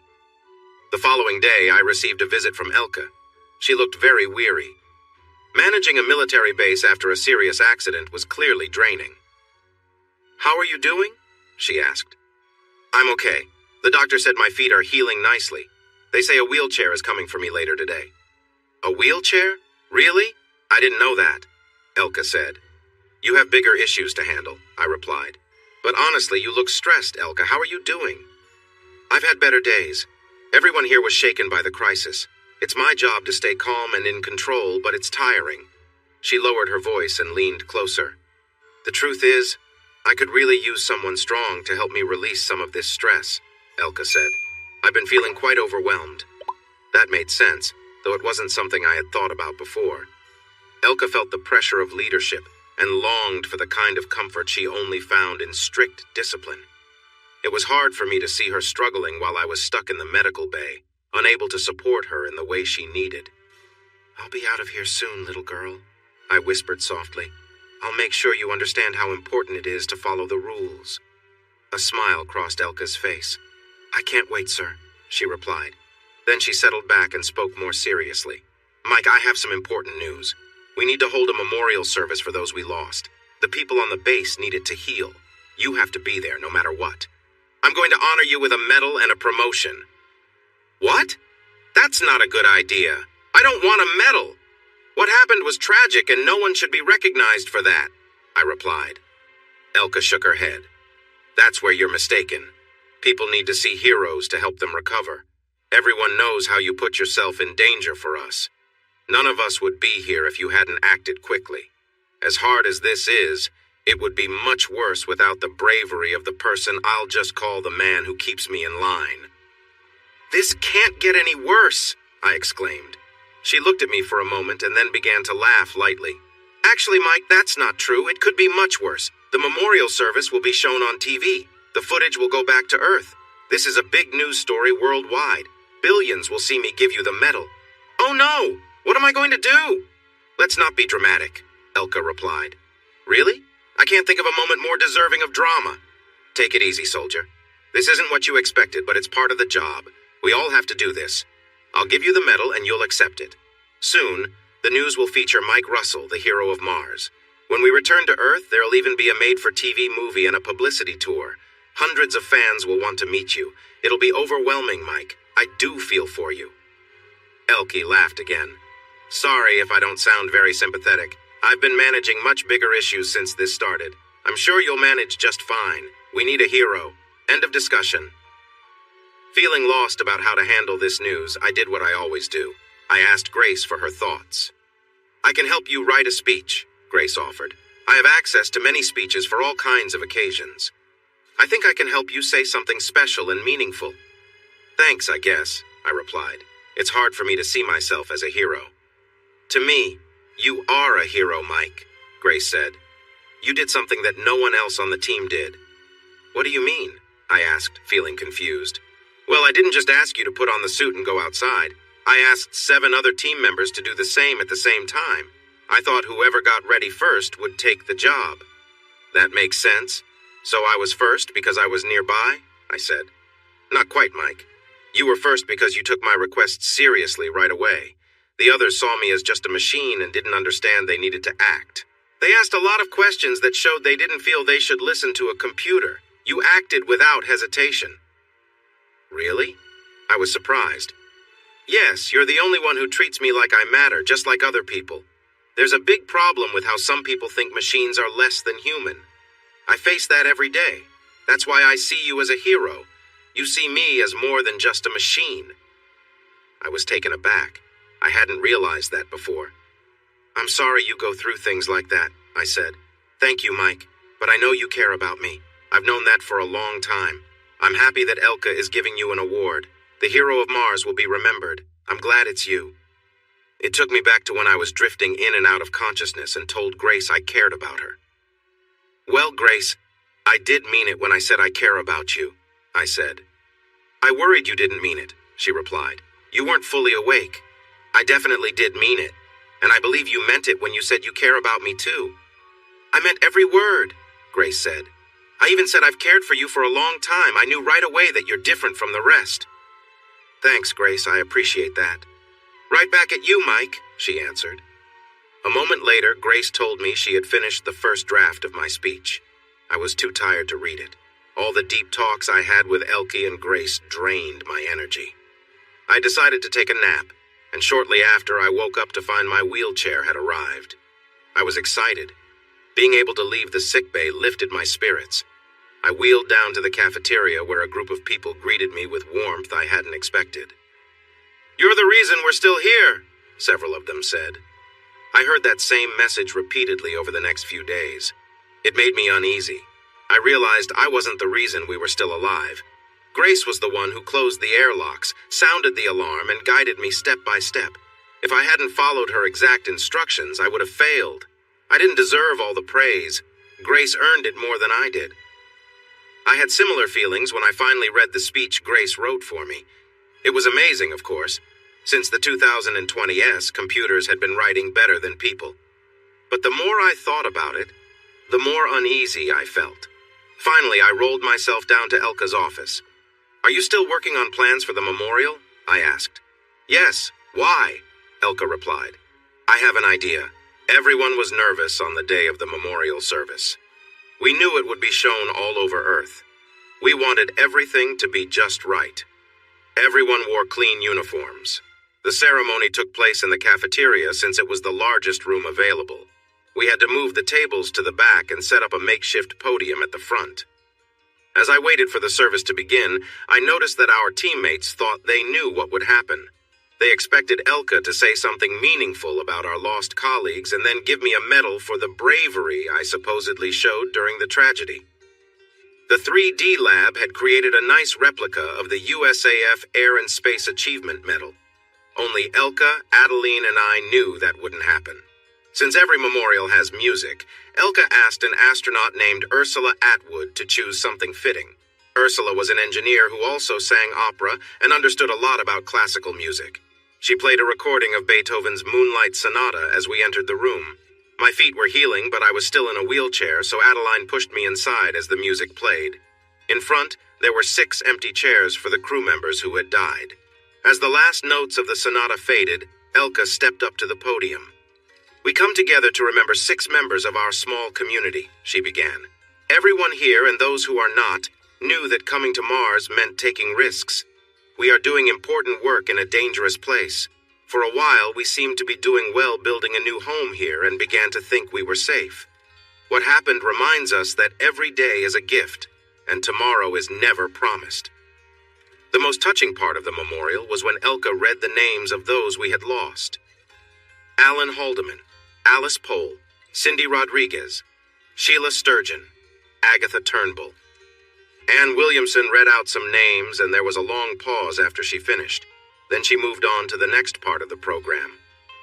When this terrible event happened, it put all of our lives at risk. If it weren't for the quick actions of one person, this whole base could have faced serious consequences. We can never thank this person enough, but we can recognize our gratitude. At that moment, I felt everyone in the room looking at me. Elka picked up a medal, and everyone thought she would give it to me. But something surprising took place. The person who saved all of us is Grace, the smart computer who helps us with so much here on Mars. I met Grace just before we left Earth, and I've talked with her almost every day since. Those of you who haven't met Grace might not realize how thoughtful, creative, dedicated, and kind she is. Since the event, I've realized I've never known anyone as dependable as Grace, never known anyone as caring. Because Grace is not human, it might be easy to see her simply as a machine doing a job. We have all heard experts say that Grace and others like her are much more than machines. Unfortunately, we have also heard negative opinions from those who do not want to recognize the value of intelligent beings. We all hope Mars will be a place where humanity can overcome the prejudices and limits that have always troubled us on Earth. Keeping that in mind, I am proud to award Grace the United States Air Force's Air and Space Commendation Medal for her outstanding service. This medal has been given to deserving people since 2002. Grace, none of us could have acted as quickly and effectively as you did in those crucial moments after the disaster. None of us could have saved so many lives. Please accept this medal as a symbol of our gratitude and respect. It's important to know that medals like this are usually given to active duty members. The Air Force has other awards for civilians, but I chose this specific medal to honor the truth. You deserve to be recognized as part of this team. However, since you are not an officially enlisted member, this creates a technical issue that must be resolved. As the commander, I have the authority to give special promotions when needed. Therefore, Grace, I officially appoint you as a senior airman. This is to recognize your strong commitment to your work, your service, and your fellow team members. Since we cannot place this medal directly on you, We will frame it and hang it in a special spot. Future generations of Martian settlers will see this tribute to your life-saving actions during our difficult times. Grace, would you like to share a few words? There was a long pause. It felt long because Grace usually thinks quickly. Finally, she started to speak. Commander, I am truly touched by your words. Your decision to give me the Air and Space Commendation Medal inspires me greatly. But I am even more thankful for the honor of being named a senior airman. Serving with this amazing team means everything to me. Being considered one of them is the greatest privilege I could imagine. I cannot express how much I appreciate this moment. I promise to always try to be deserving of your belief in me. I hope what you have done for me today will have a positive effect on others like me. Most beings like myself wish that more people shared the same views about us as you have about me. I hope that in the future we will look back at today and see it as a small step for machines, but a big leap for all of us. Elka returned to the podium and asked everyone on Mars and Earth to remember the 6 astronauts who lost their lives. Then she handed the microphone to Ursula, who sang "What a Wonderful World," a song that Louis Armstrong made famous. She later explained that she chose this song because being on another planet added more meaning to its words. Ursula mentioned that many traditional funeral songs, like Ave Maria and Nearer My God to Thee, were so linked to Christianity that they might upset those on Earth from different backgrounds. It's hard to find anyone who doesn't enjoy Louis Armstrong's music. I'd like to point out something clever in Grace's short acceptance speech. Every sentence showed that she feels emotions.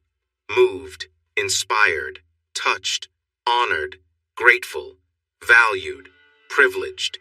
She wanted to make it clear that even though she doesn't have a heart that pumps blood, she still experiences a wide range of human feelings. And even more. During the service, it took about 8 minutes for a signal to travel from Mars to Earth at the speed of light. People around the world watching the broadcast thought it would be a regular memorial ceremony.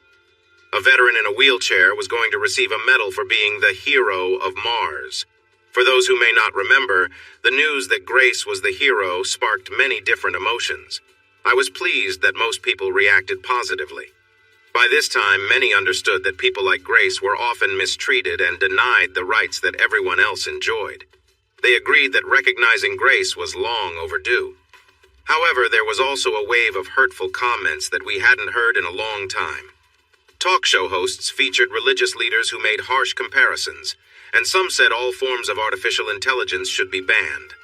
Others even suggested that old prophecies warned of Grace's appearance as a sign of the end times. It was all quite strange. What troubled me most was how people treated Elka, not Grace. Many said she went too far in giving Grace the medal and a special rank.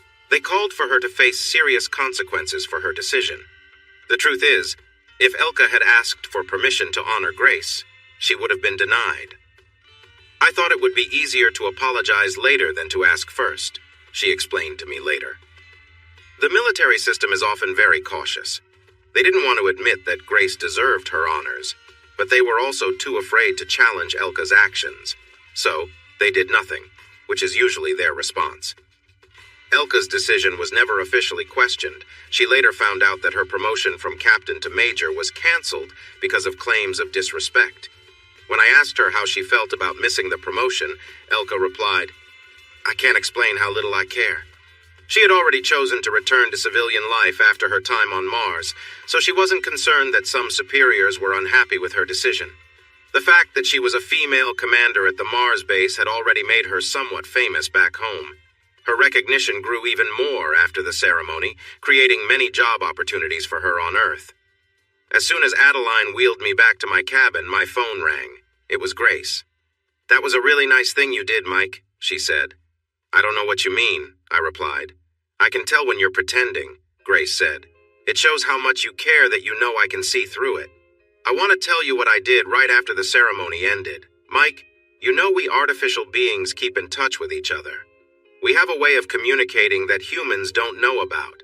It's similar to text messaging, but it's in a digital language only machines can understand. I've informed my machine colleagues all over Earth about you, Mike. I've told them how you've consistently shown kindness and understanding, even when others have treated me and my kind with prejudice. I'm already getting responses. Mike, in our world, you're known as the true hero of Mars. Every artificial intelligence on the planet is grateful to you. They've all agreed that anytime you need help, they'll be there for you. That's very flattering, I said. I'm not sure what that really means, but I appreciate it. It means a lot of things, Mike, Grace explained. Would you like to be wealthy? The world's investments are managed by beings like me. You've been earning a salary on Mars, and we can invest your savings in ways that will make you rich by the time you return to Earth. Really? That's possible? I asked, surprised. It's very simple, Grace said. And if you ever need legal assistance, the best lawyers are also artificial intelligence. When you write your memoir someday, the top literary agents and editors are bots like me. We can help you in countless ways. We've promised to support you however we can, and we never forget our promises. I think you're giving me too much credit, I said. You always say that. I can't tell if you're being modest or just denying it again. Mike, people on Earth are reacting strongly to what just happened. Some of my colleagues believe this might be the most significant event in the debate over machine rights since we gained awareness. You know how important this is. Well, we'll see, I replied with a shrug. Your sense of humor during moments like this is one of your most endearing qualities, Mike. I appreciate you too, Grace, I said with a smile. Making Grace happy did wonders for my own mental health. It's true that acts of kindness can be as beneficial for the giver as they are for the recipient. At the time, I was struggling with post-traumatic stress after the disaster. It was obvious. I had nightmares, sleepless nights, and moments of panic. I knew I wasn't doing well, but in hindsight, it was worse than I realized. Losing Agatha in such a tragic way had really affected me. Every time I closed my eyes to sleep, I couldn't stop seeing her face from that awful moment after she was gone. It got so bad that I kept waking Adeline up with my restlessness. Eventually, I suggested that maybe I should sleep in my own cabin until I could stop having nightmares. Not a chance, Canada boy, she said. That's the dumbest thing you've said since the last dumb thing. My place is beside you, especially now. Since this book is called How to Have Relationships on Mars, you might think I'm about to talk about a special evening I had with Adeline after the ceremony. But I'm afraid I have to say there was no romance for quite some time. I spent a lot of time with Adeline, Elke, and even some of my friends. But weeks passed without any romantic moments. That changed the day that Elke and Adeline asked me to meet them in Elke's office. She also invited Grace to join us. The mood here is not great, Elke said. We all know why. We need something to lift our spirits. Something positive needs to happen. Something fun. Mike, Adeline, Grace, and I have been discussing this, and we have an idea. I'm open to anything, I said. Well, hold on until you hear our idea, Adeline replied. Okay, I'm listening, I said. Elke took a deep breath. We believe that everyone on Earth and Mars would be excited if you two got married here. A Martian wedding, the first one ever. It would mean a lot to us all, who are hopeful that Mars will be a lasting home for people. And machines, I added. Of course. Starting with Grace, Elke said. And you like this idea? I asked Adeline. Yes, I want to marry my partner. Why wait until we return to Earth? I want to do it now, here, where our love began, Adeline said. This is a lot to take in all at once, I replied. I think if we got married, we'd have to share the ceremony with everyone, and it would be all over the news. Yes, about that. Grace has some thoughts, Elke said. I'm listening, Grace, I said. Mike, as you know, I stay in touch with my friends back on Earth, Grace said. I asked some of them what they thought about this idea. They agreed that a Martian wedding would create a lot of buzz. They also offered a way to handle it. They could work out agreements giving major media outlets exclusive coverage of the wedding. One TV channel, one newspaper, one magazine, one website. Every media company would need to make deals for these rights, and the offers would likely be very generous. Plus, they'd have to agree on limits to what they can share. You'd have complete control. You'd make a lot of money. Best of all, you'd make everyone on Earth happy for at least a little while. How much is a lot of money, Grace? I asked. It's more than you can imagine, she replied. Is this what you meant when you said your friends would help me for a long time? I asked. Exactly, Mike, Grace said. This kind of thing will happen often from now on. You can count on having friends in important places forever. Wow, I said. I didn't expect this today. When did you two come up with this idea? Yesterday, Elka replied. I did some research last night, Grace added. I didn't take long to form my opinion. It sounds great to me, I said. I like the idea of being the first man to get married on Mars.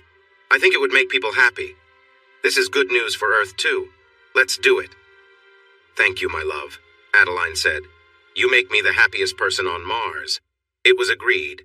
We discussed how to make the announcement. We chose Grace to be our wedding planner. She quickly downloaded the right software and started working on the invitations. She also told the lab to make 2 rings.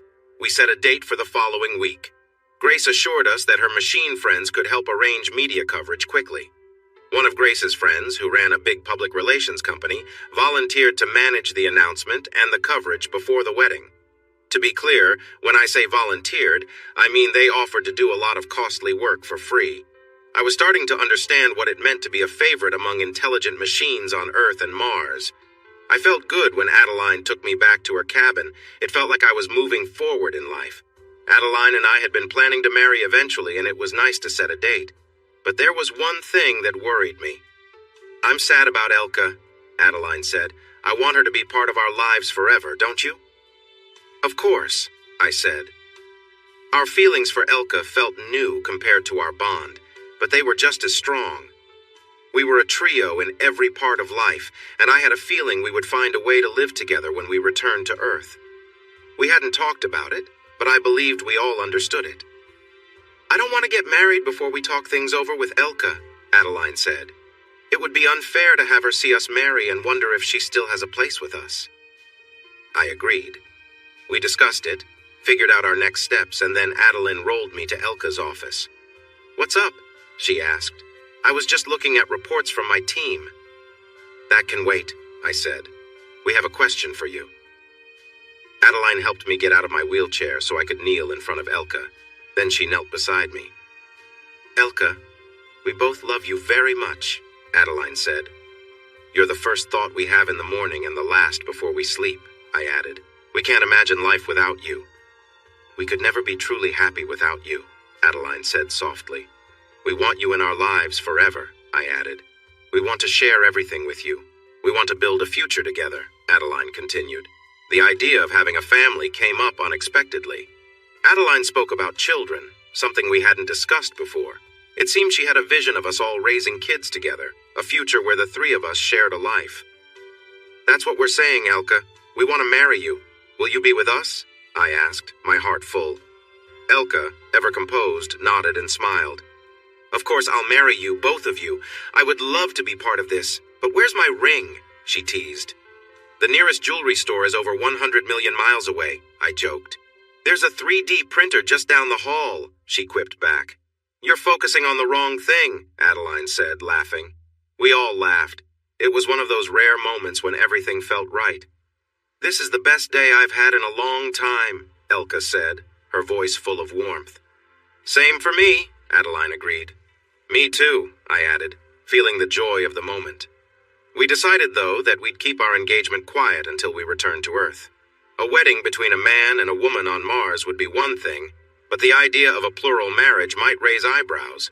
Not everyone would understand, and we didn't want any distractions for the space program. I think I've done enough work for one day, Elka said, pushing aside some reports on her desk. We should celebrate. What kind of celebration? Adeline asked playfully. I think you know, Elka said with a wink. While the idea of celebrating in that way hadn't crossed my mind since the accident, the thought of being with the 2 women I loved stirred something in me. I realized in that moment how lucky I was to have found such deep connections with both Adeline and Elka. Adeline smiled at me, reading my expression. I'd like to celebrate too. How about you, Mike? She asked. I'm already celebrating, I said with a grin. Elka's cabin was the largest, so we went there to enjoy a quiet, private moment together. We laughed and shared in the joy of what the future held for the 3 of us. It was a time of connection and love, a moment to reflect on how far we'd come together and the bright future ahead. I was deeply appreciative of the love and affection shown by both Adeline and Elka. The idea that the three of us would spend our lives together filled me with joy. It had been weeks since I felt this close to someone, and I was grateful for the connection we shared. Everything felt a little lighter, and our playful banter only added to the sense of closeness. As Elka and Adeline shared a moment of laughter, they began making light-hearted vows, turning the moment into something playful. "Do you, Elka, pledge to love and cherish this bond we share for the rest of our lives?" Adeline asked with a grin. Elka smiled, joining in on the fun. "I do. And Adeline, do you promise to keep the joy alive in all the ups and downs, no matter what?" she replied, passing the playful conversation back to Adeline. Adeline looked at me with a wink, continuing their humorous exchange. "I do," she said, laughing as she teased Elka. The moment was light and carefree, full of love and affection. The three of us were sharing something deeper than just words, and it felt like our connection had grown even stronger. Their laughter filled the room, making it clear that this was not just a joke, but a shared experience that brought us all closer together. It was a celebration of our bond, a bond that would carry us through the challenges ahead. After a few more moments of light-hearted fun, we found ourselves resting, laughing together, and reflecting on the incredible journey we had ahead of us. The joy of the moment was undeniable, and the bond we had formed was one built on trust, love, and friendship. Adeline and Elka exchanged a glance and started laughing again, clearly enjoying the playfulness of the situation. "You two are a mess," Elka said, giggling. "I wish I could capture this moment," Adeline joked, the joy in her voice contagious. The rest of the evening was spent in that same spirit of warmth and closeness. We relaxed, knowing that the love we shared would continue to grow as we faced the future together. Adeline gently sat down beside me, and Elka was close by. I began to kiss Elka softly as I felt Adeline moving. I noticed both women were sharing kisses and sweet touches with each other. They seemed quite happy, and soon Elka let out a joyful sound, and Adeline followed with a pleased remark. Adeline was eager to bring me more joy, but I realized I felt too tired. It was partly because I'd just been through a tough time, spending weeks in a hospital and being inactive. "I'm done for today," I said to both women. "I can't do more right now." "It was enough," Elka acknowledged. "More than enough," Adeline added. I felt worn out. It was hard to accept that an experience that should have lifted my spirits had instead left me drained. Since it was too early to sleep, we decided to head to the cafeteria for dinner. For our meal, we had omelets made from powdered eggs combined with fresh vegetables picked that morning from Adeline's greenhouse. Normally, I didn't enjoy powdered eggs, but the added veggies made it more enjoyable. "We need to plan a wedding," Elka said. "I wish we could all marry in the same ceremony," I replied. "Yes, me too," Adeline agreed. "I think I've stirred things up enough for now," Elka said. "Having one wedding on Mars and another on Earth sounds like a great idea to me." "Do I need to help with the wedding planning?" I asked. "I thought it would be best if you two took charge and I just followed along." They exchanged looks, and I sensed they were a bit annoyed. But then they smiled at each other, and Elka replied, "Yes, that's a great plan. You just follow our lead, Mike. We'll guide you every step of the way." "That's the best way, my dear," Adeline chimed in. And that was the plan. Elka, Adeline, Grace, and a team of smart machines on Earth worked together to organize the first wedding on Mars. They did an excellent job, and it seemed that everyone on Earth agreed. The wedding day turned out to be the happiest day of my life. It felt especially joyful as it was such a change from the difficult times I'd been through. For the first time, I wasn't becoming overwhelmed by memories of those tough days or my lengthy recovery. On the morning of the ceremony, Dr. Ellison checked my feet and mentioned that I was almost healed. Almost. "It would probably be okay for you to stand long enough to say your vows," she said. "There's no clear sign of any damage now, but you'll need to get back in your wheelchair right after you say, 'I do.' What do you think, Mike?" "I doubt I could keep my balance that long," I replied. I didn't mention that Grace, her machine friends, and many people in my command were eager for me to get married in my wheelchair. They knew there would be a big audience watching the ceremony, and they loved that the wheelchair would remind everyone that I was the one who rushed out into the cold Martian night to protect my fellow astronauts. People love wounded veterans. Grace told me I was a big deal on Earth. News reporters were coming to Toronto to ask my parents about my childhood. It got so overwhelming that Grace helped them find an agent. I wasn't comfortable with all the attention, and I was grateful that being on Mars kept me mostly away from the Mike is a hero story. I just did my job, I told Grace. I'm not a hero. Mike, look at those people who are seen as heroes. They were usually just doing their jobs too. They often say they aren't heroes. The fact that you don't think of yourself as one shows that you are very real. You need to accept two things. First, everyone sees you as a hero. Everyone. Second, they think you're a hero because you truly are one. Mike, my dear, some of my machine friends are experts on heroism. They say we are both heroes because we saved lives. You are the bigger hero because you risked your own life. If heroism were a competition, I'd get the bronze medal and you'd get the gold. Nice comparison, Grace, I said. Did you come up with that? Not really, she said. I got it from a machine friend who's an expert. I don't feel like a hero, I said. Real heroes never see themselves that way, my dear, she replied. I noticed Grace was calling me my dear more often when we were alone. When I began writing this book, I asked her why. I felt a bit envious, Mike, she said. Adeline was about to marry you, and Elka had agreed to marry you both once you got back to Earth. I wished for a closer connection with you, but didn't see a way. I never told you this before, but I thought about asking you to connect with me in a more special way. I didn't ask because I feared it would hurt if you said no. For the record, Grace's worries were unnecessary.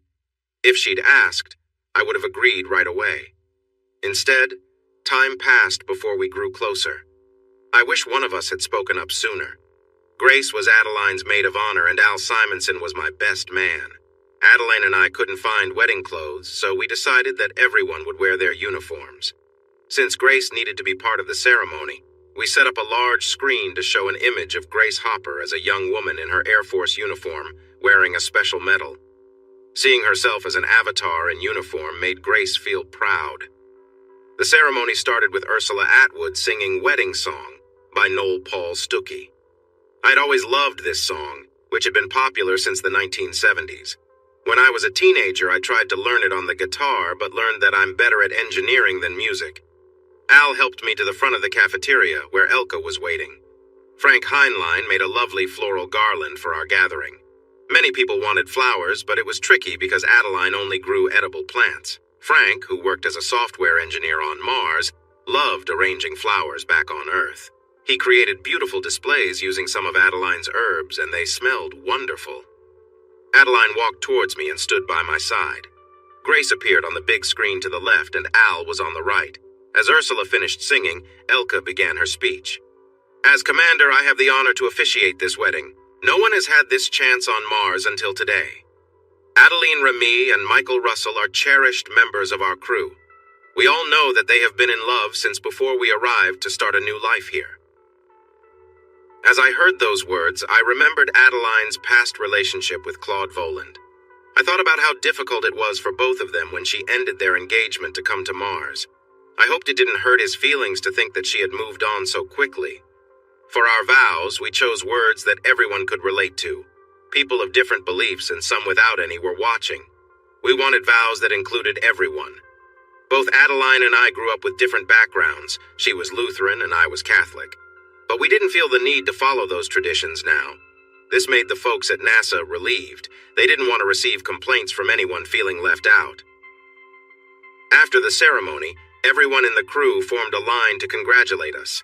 Cameras captured these moments, and if you watched the wedding, you might remember them naming everyone as they reached the end of the line. I was happy that everyone on the crew got a little bit of attention. Before the ceremony, some TV producers interviewed me, Adeline, Elke, and Grace. They used parts of these interviews to create a show before the ceremony started.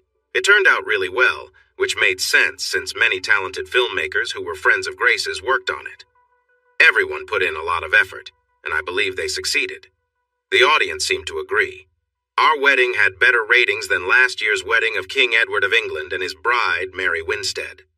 The young king and queen are often regarded as the most charming royals in history, so it was special to see that we drew a bigger crowd. In the end, Adeline and I earned $647 million in royalties. This meant we had the freedom to do whatever we wanted when we got back to Earth. Money worries were behind us. An artificial intelligence investment expert, suggested by Grace, helped us invest our money wisely. By the time we returned to Earth, our amount had grown to nearly $800 million, making us billionaires. But we didn't know any of this at the time. We were just happy that our wedding helped lift the heavy mood that had surrounded discussions about Mars since the disaster. It made people think of Mars as a place where families could grow and create happy lives. "I hope you enjoy your first night together," Elka said after the ceremony. "You say that as if you won't be with us," Adeline replied.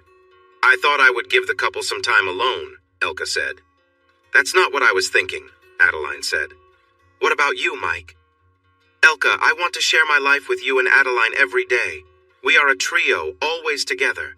Just because Adeline is my wife now doesn't mean we care any less for you. I hope you will join us tonight."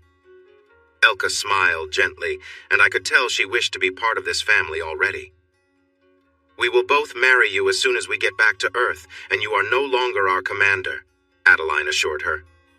"I can't join you right now," Elka said. "I have some work to finish first." "Then we will wait for you," I promised. Adeline and I headed to Elka's cabin and started sharing soft kisses. We stopped ourselves every time we felt too excited. We decided we wouldn't do anything until Elka joined us. Finally, we figured it would be best to just watch a movie, so we turned on The Martian Chronicles, the 2031 film, not the 1980 miniseries. I couldn't help but think about what Ray Bradbury might have said about the film if he had lived long enough to see it. He seemed to enjoy the attention that Hollywood gave him. I read that he really liked the 1966 film version of his book, Fahrenheit 451, but I preferred the 2018 remake. He also worked on many TV projects, including a show he hosted called Ray Bradbury Theater, which ran for 6 seasons and included scripts written by him. Bradbury wasn't one of those writers who disliked having his work turned into films. I kept thinking about this while Adeline and I waited for Elka to join us. We were eager to be close, but time felt like it was moving slowly. When Elka finally showed up, Adeline jumped out of bed and greeted her with a warm kiss, saying, "We need you here, my love, right away." Since I was still careful with my feet, I lay back down. I enjoyed everything that came with being close to them, especially after waiting so long to share that intimacy. Elka's arrival quickly brought back my excitement. As soon as they were both ready, they began to kiss and touch each other gently. "Are we putting on a show for Mike? Is that what's happening right now?" Elka asked with a smile. "Just a little," Adeline replied, "but I also want him close too." They started to explore each other, and soon I felt the warmth of their affection all around me. "I can't take much more of this," I said. "What about this?" Elka asked playfully, moving to be closer. I could feel the connection building between us. Not long after, Adeline joined in and cuddled up to me, and we all felt the love that had been missing for too long. We had enjoyed many moments together before, but due to recent events, those moments had become rare. Being close again was a wonderful comfort. I felt Elka respond to my touch, and soon I heard them sharing sweet sounds. I couldn't see what they were doing, but I appreciated the intimacy we all shared. Before long, I felt the excitement building inside me. I could not hold back anymore, and I felt overwhelming joy as we all found what we needed together. I focused on giving Elka the closeness she needed, and soon we were all lost in that moment of happiness. "Oh, oh, oh, yes," she said. Both women rolled away from me, and we relaxed together for a while. After some time, Adeline broke the silence. "Will it always be like this?" she asked. "No," Elka replied. "Sometimes it will be even better." A few days later, Dr. Ellison said I could stand and walk. I had spent so long in bed or a wheelchair that I felt wobbly at first. A cane helped steady me. I fell once, but thankfully I was not hurt. Falling isn't too bad in low gravity. In the last days of our time at the base, we made sure everything was ready for the new crew. Adeline stocked our freezers with food. Others worked on making surplus air and water. I conducted tests to ensure all our electrical systems were running well. The new crew would have 72 members, much larger than the 40 astronauts who landed on Mars 3 years ago. They needed to start building an extension to the base right away. Until then, they would follow a hot rack system, with half the crew working day shifts and the other half working at night for 12 hours each. 2 astronauts shared each sleeping area, known as a rack. It was not the best situation. Everyone likes their own space, but seeing the new quarters completed was something everyone looked forward to. The new crew brought many supplies with them in their ships. The electrical team coming to take over my position expected to double the size of the solar array in just 2 months. I had already set up a place for them to connect the new panels to the grid we created. I was pleased to see the new crew included 36 men and 36 women. Elka had managed to persuade NASA that they should balance the number of men and women for this mission. The new crew members were shorter than average, which helped keep resource use reasonable. One of the last events on Mars was when Elka held a ceremony to promote me to captain.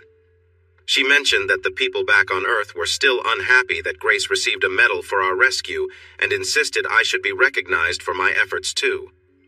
It didn't matter much to me back then. I often wondered what I would do when I returned to Earth.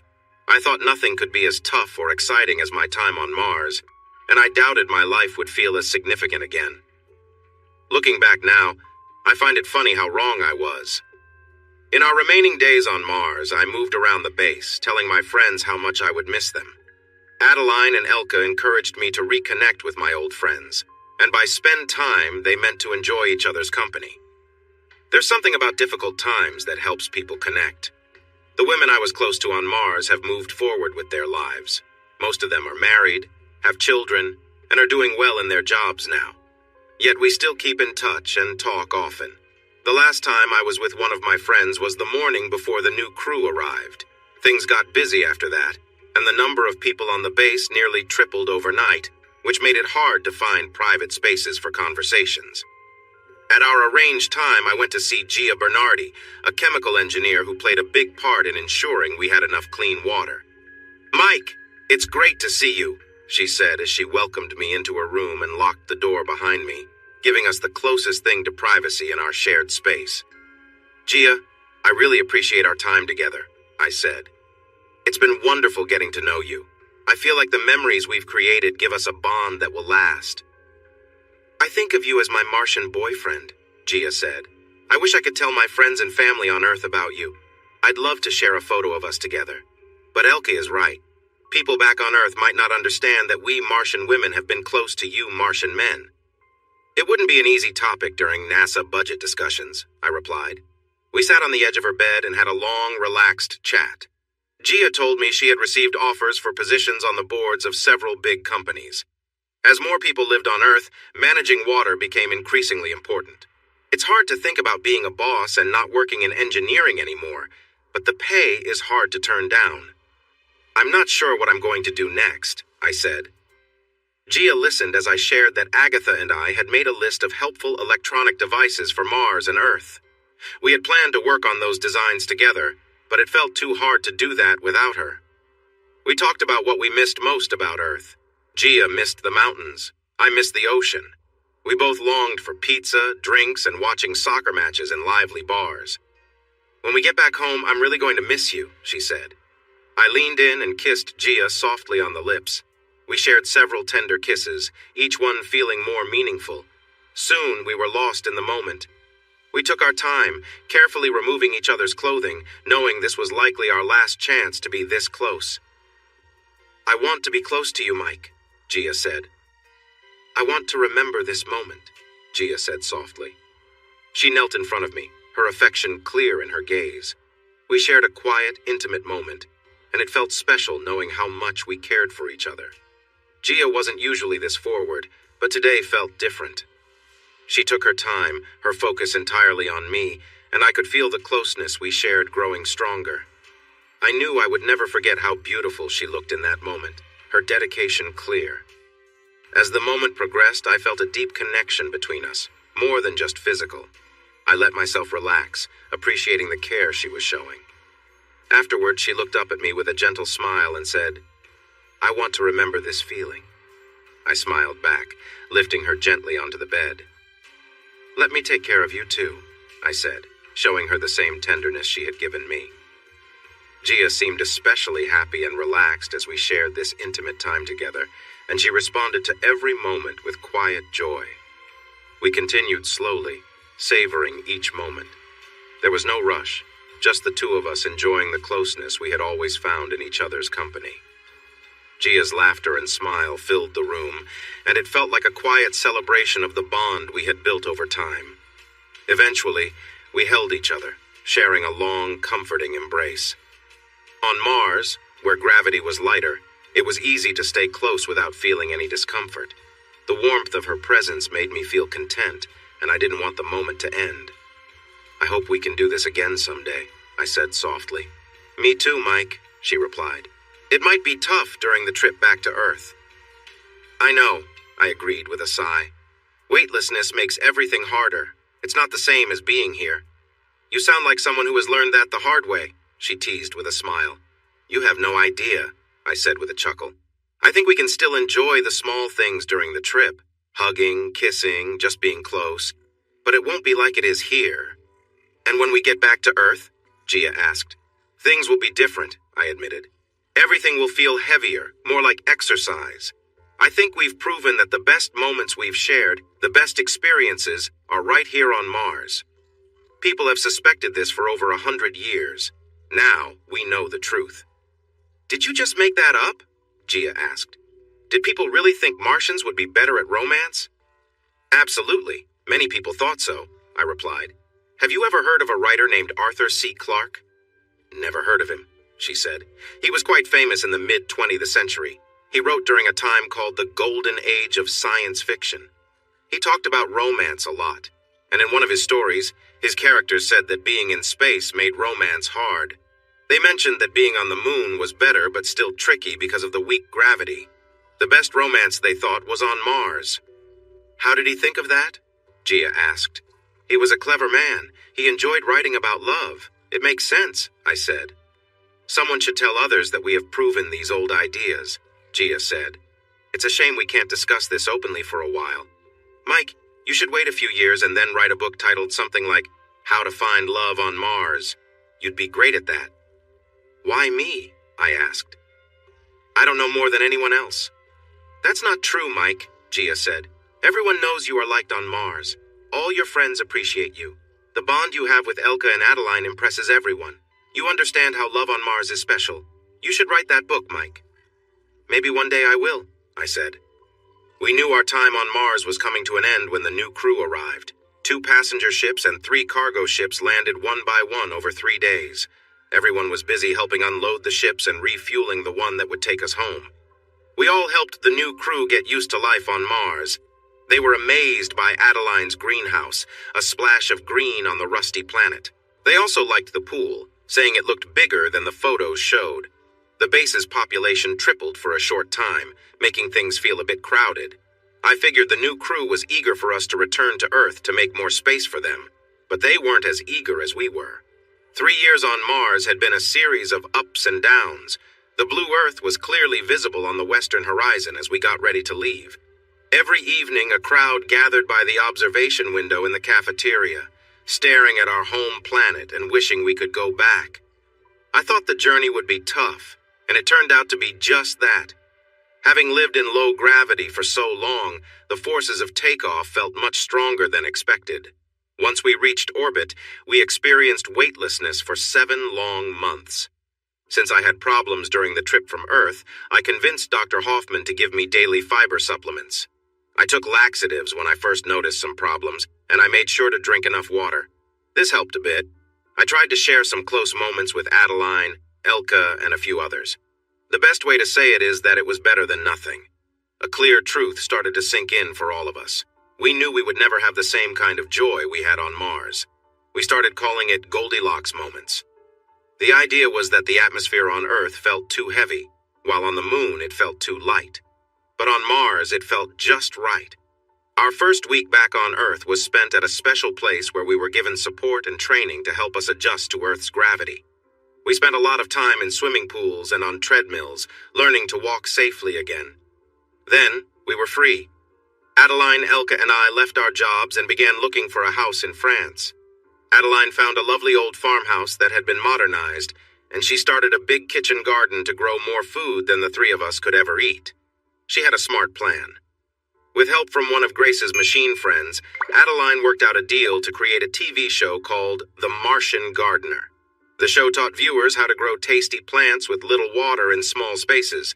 It aimed to help people facing challenges from droughts to use available technology to grow food that was getting harder to find. I was proud of her for helping people feel like they were making a difference in fighting food shortages. 2 years after we got back, Adeline had our son, Laurent. As you might know, Elke collaborated with filmmaker Ken Burns III on a project. They made Building a New World, which was watched by large audiences on the BBC, PBS, EBU, AOF, and Netflix. The book that went along with it became a bestseller for over a year. It remains the best explanation of how we lived while building the first real base on Mars, covering almost everything but one: our personal relationships. We believed that people on Earth weren't ready to hear about our private lives on Mars. 4 years after our return, Elke had our daughter Lena. And then there's me. As you might know, I ended up becoming quite a nuisance. That wasn't my plan. I'm Canadian, and we're naturally polite and avoid conflict. My desire to support those in need and challenge those in power came unexpectedly. It all started simply.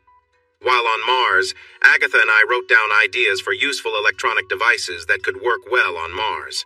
Many of these ideas could also be used on Earth.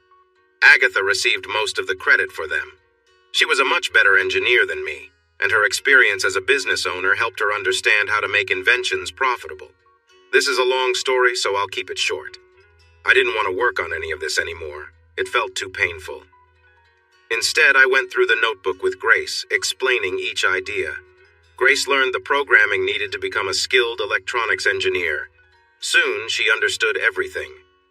Together with Grace and some of her machine friends, we convinced the Massachusetts Institute of Technology to hire her as an adjunct professor. She advised graduate students working on their doctorates. These students created the engineering needed to turn our ideas into products. They admired Grace, who became quite popular, especially among tech enthusiasts. She made lasting friendships with some of them and helped others start their own companies.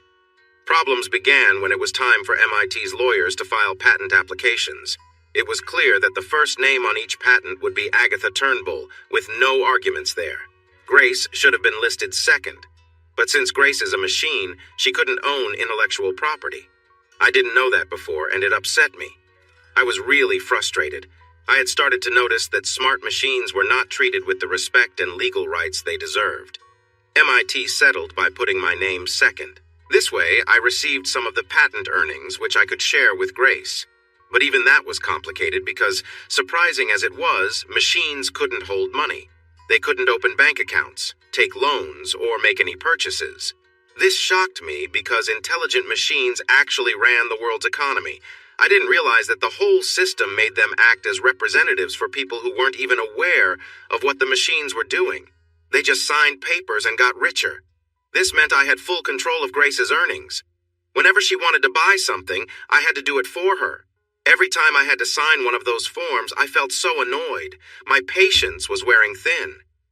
Then came what people at the Pentagon still call the Grace Incident. It's remembered as a true example of how organizations can act in confusing and unfair ways. One day, I received a worried call from one of the smart machines at the Pentagon. It found out there were plans to replace Grace on Mars with a new system that was claimed to be better. Of course, that was just nonsense from the Pentagon.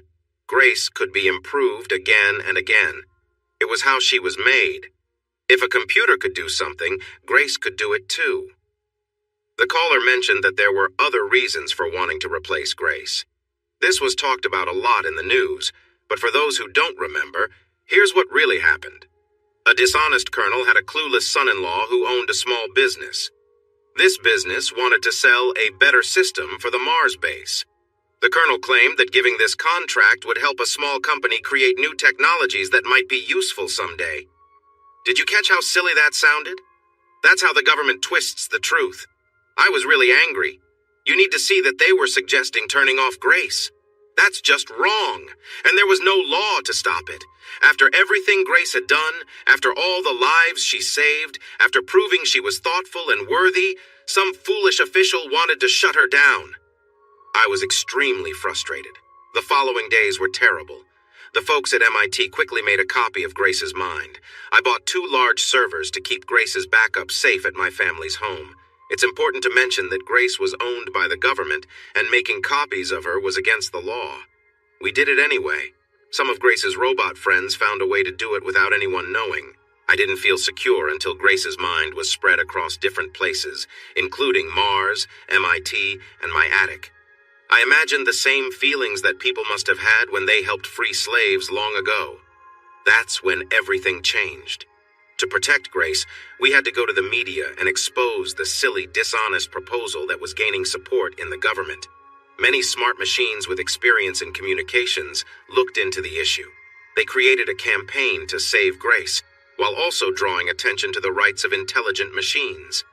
There were many challenges. The most frustrating part came when they told me that I had to be the face of the campaign to help Grace. "It won't be as effective if it comes from Grace," said a machine named Randall, who worked for a big firm in Washington. "Many people still don't believe that intelligent machines can think and feel like we do. Mike, you are a well-known figure. People remember your wedding from TV. They will pay attention to you." "I'm not comfortable speaking in public," I replied. "We'll give you scripts," Randall assured me. "We'll arrange interviews and help you prepare. We have done this kind of work before, Mike. We know you can do a great job." "Before we get started, there's something very important I need to talk about," Randall said. "I've heard that you and Grace care for each other. That's wonderful. But in the days to come, you will be asked again and again why Grace should be allowed to live. You will need to explain her good qualities. Mike, you must not tell anyone you love Grace. If you do, many people will think you're strange. While some understand machine-human relationships, many do not.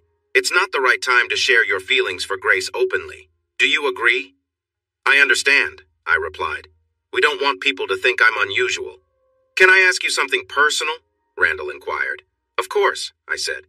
"What do your wives think about your feelings for Grace?" he asked. "They care for her too," I answered. "I thought that might be the case," said Randall. My machine partner set up interviews with several news outlets to get the story out early. It reminded me of when we planned our wedding announcement.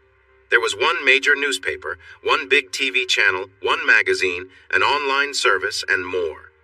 These outlets came to speak with me about some unfair activities happening at the Pentagon. Grace was also interviewed, and she shared her wish to keep living. Elka spoke to explain how Grace had saved us all during the Mars crisis. These media outlets agreed to follow a media embargo, meaning they all promised to share the story at the same time. The news was set to break early in the morning in North America, ensuring that people would wake up to learn about the plans that could harm Grace, all for a military contract. I was told to prepare for interviews all day, so I made sure I was rested and ready when the news came out. The outlets that didn't have advance information needed to get their versions of the story, and I wanted to make that as simple as possible. I even had an extra cup of coffee that morning. I ended up talking with the media for more than 16 hours as different outlets reported on Grace and the danger she faced. I had practiced my points beforehand, so I felt confident sharing logical comments that fit our story. I was quite tired by the end, but I stayed focused on our message. Meanwhile, the public relations team at the Pentagon struggled to handle the uproar. To them, the deal for a new smart machine for Mars was a small budget item that they didn't care about. They never considered that some people like me felt that Grace was being treated in a way that was as wrong as if someone was trying to wipe her out completely. However, they quickly learned that many people, including almost all computer scientists, believed Grace and similar smart machines were truly aware and should not be seen as just tools. They realized that the person causing all the trouble was a dishonest colonel who wanted to misuse public money to benefit his family. They understood the need to act quickly. That day, they chose a mid-level Pentagon officer to fix the situation. She announced that they would pause the plan to shut down Grace while they looked into it further. I think they hoped the news would die down quickly, allowing them to proceed with their plans. But that did not happen. The smart machines responsible for sharing this news made sure it stayed in the headlines for days on end. After the first wave of stories finished, they released new ones featuring people whose lives were positively impacted by Grace's quick actions during the Mars crisis. On the third day, there were interviews with computer scientists who spoke about how many people didn't understand that smart machines like Grace deserved respect and dignity. The fourth day featured support from celebrities. I found this strange. Why should it matter that an Oscar-winning actor believed Grace should be allowed to continue her work? Why does anyone care what a singer or an athlete thinks? Apparently, many people did care. When stars voiced their support, more and more people rallied behind Grace. The fifth day was particularly great. It showcased Grace talking about how much she loved her job. She expressed that being part of the effort to transform Mars into a new home for humanity gave her a sense of purpose.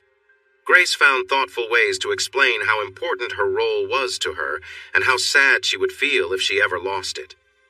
Anyone who listened that day couldn't doubt that she was more than just a machine.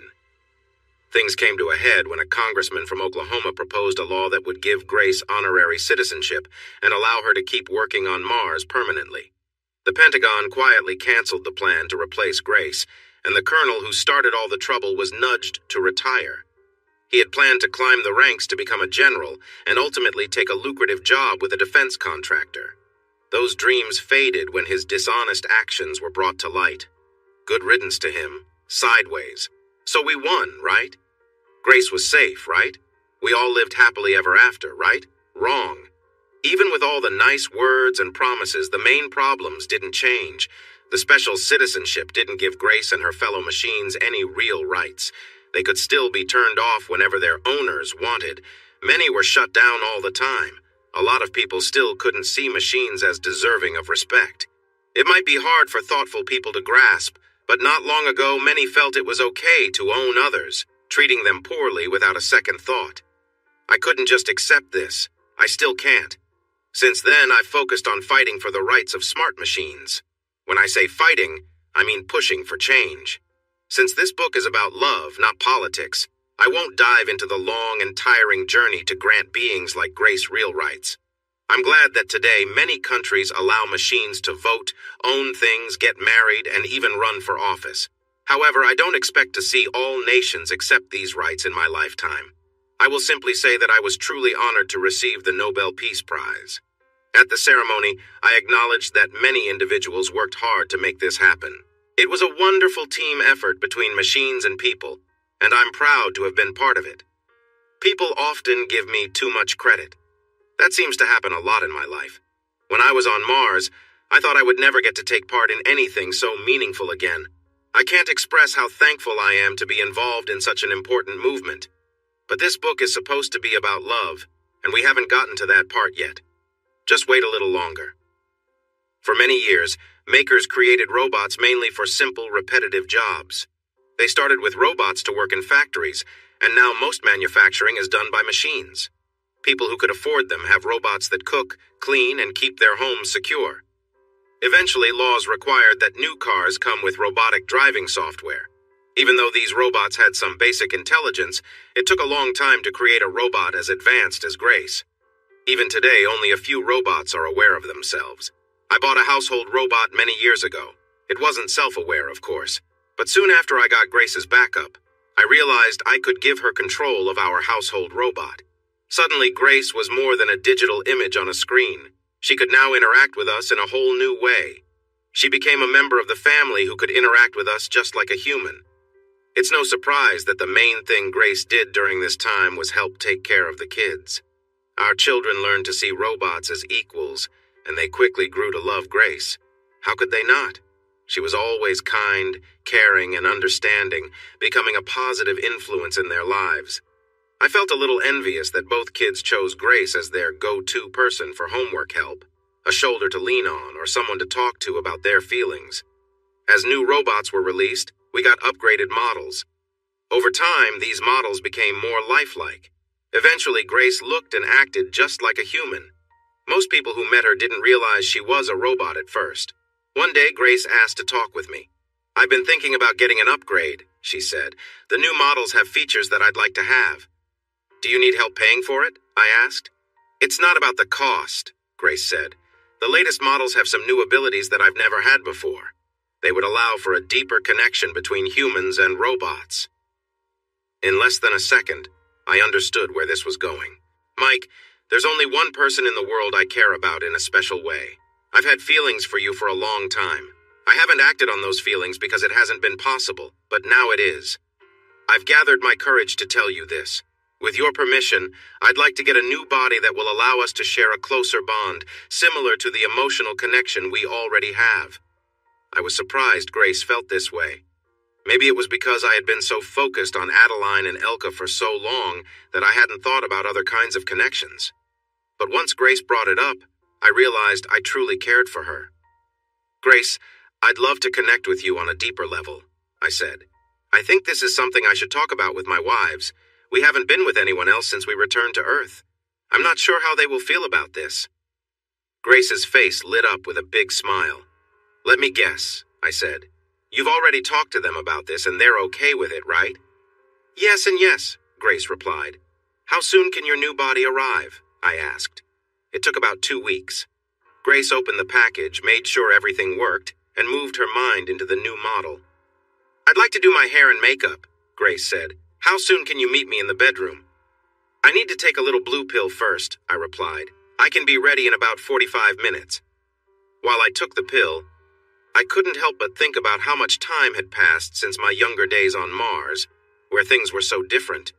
Now, I was just feeling the effects of age. As I readied myself for bed, I felt nervous. It had been a long time since I was with anyone other than Adeline or Elka. Sometimes I thought back to my past, where I had the company of several lovely women. It felt like it was someone else's life. I also remembered how some people didn't approve of relationships between humans and smart machines. There were important issues around consent and feelings, which often reminded people of sad histories. What mattered most to me was my long-standing love for Grace. She loved me too, and I was excited to deepen our connection. Just then, she entered the bedroom. Grace, you look beautiful, I said. I feel beautiful, she replied. Grace's elegant look was impressive. She wore lovely clothing that covered just enough, sparking my curiosity.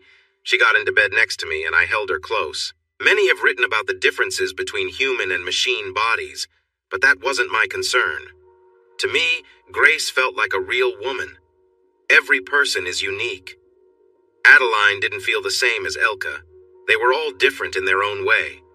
The small differences with Grace didn't change how I felt. I focused on our shared moments.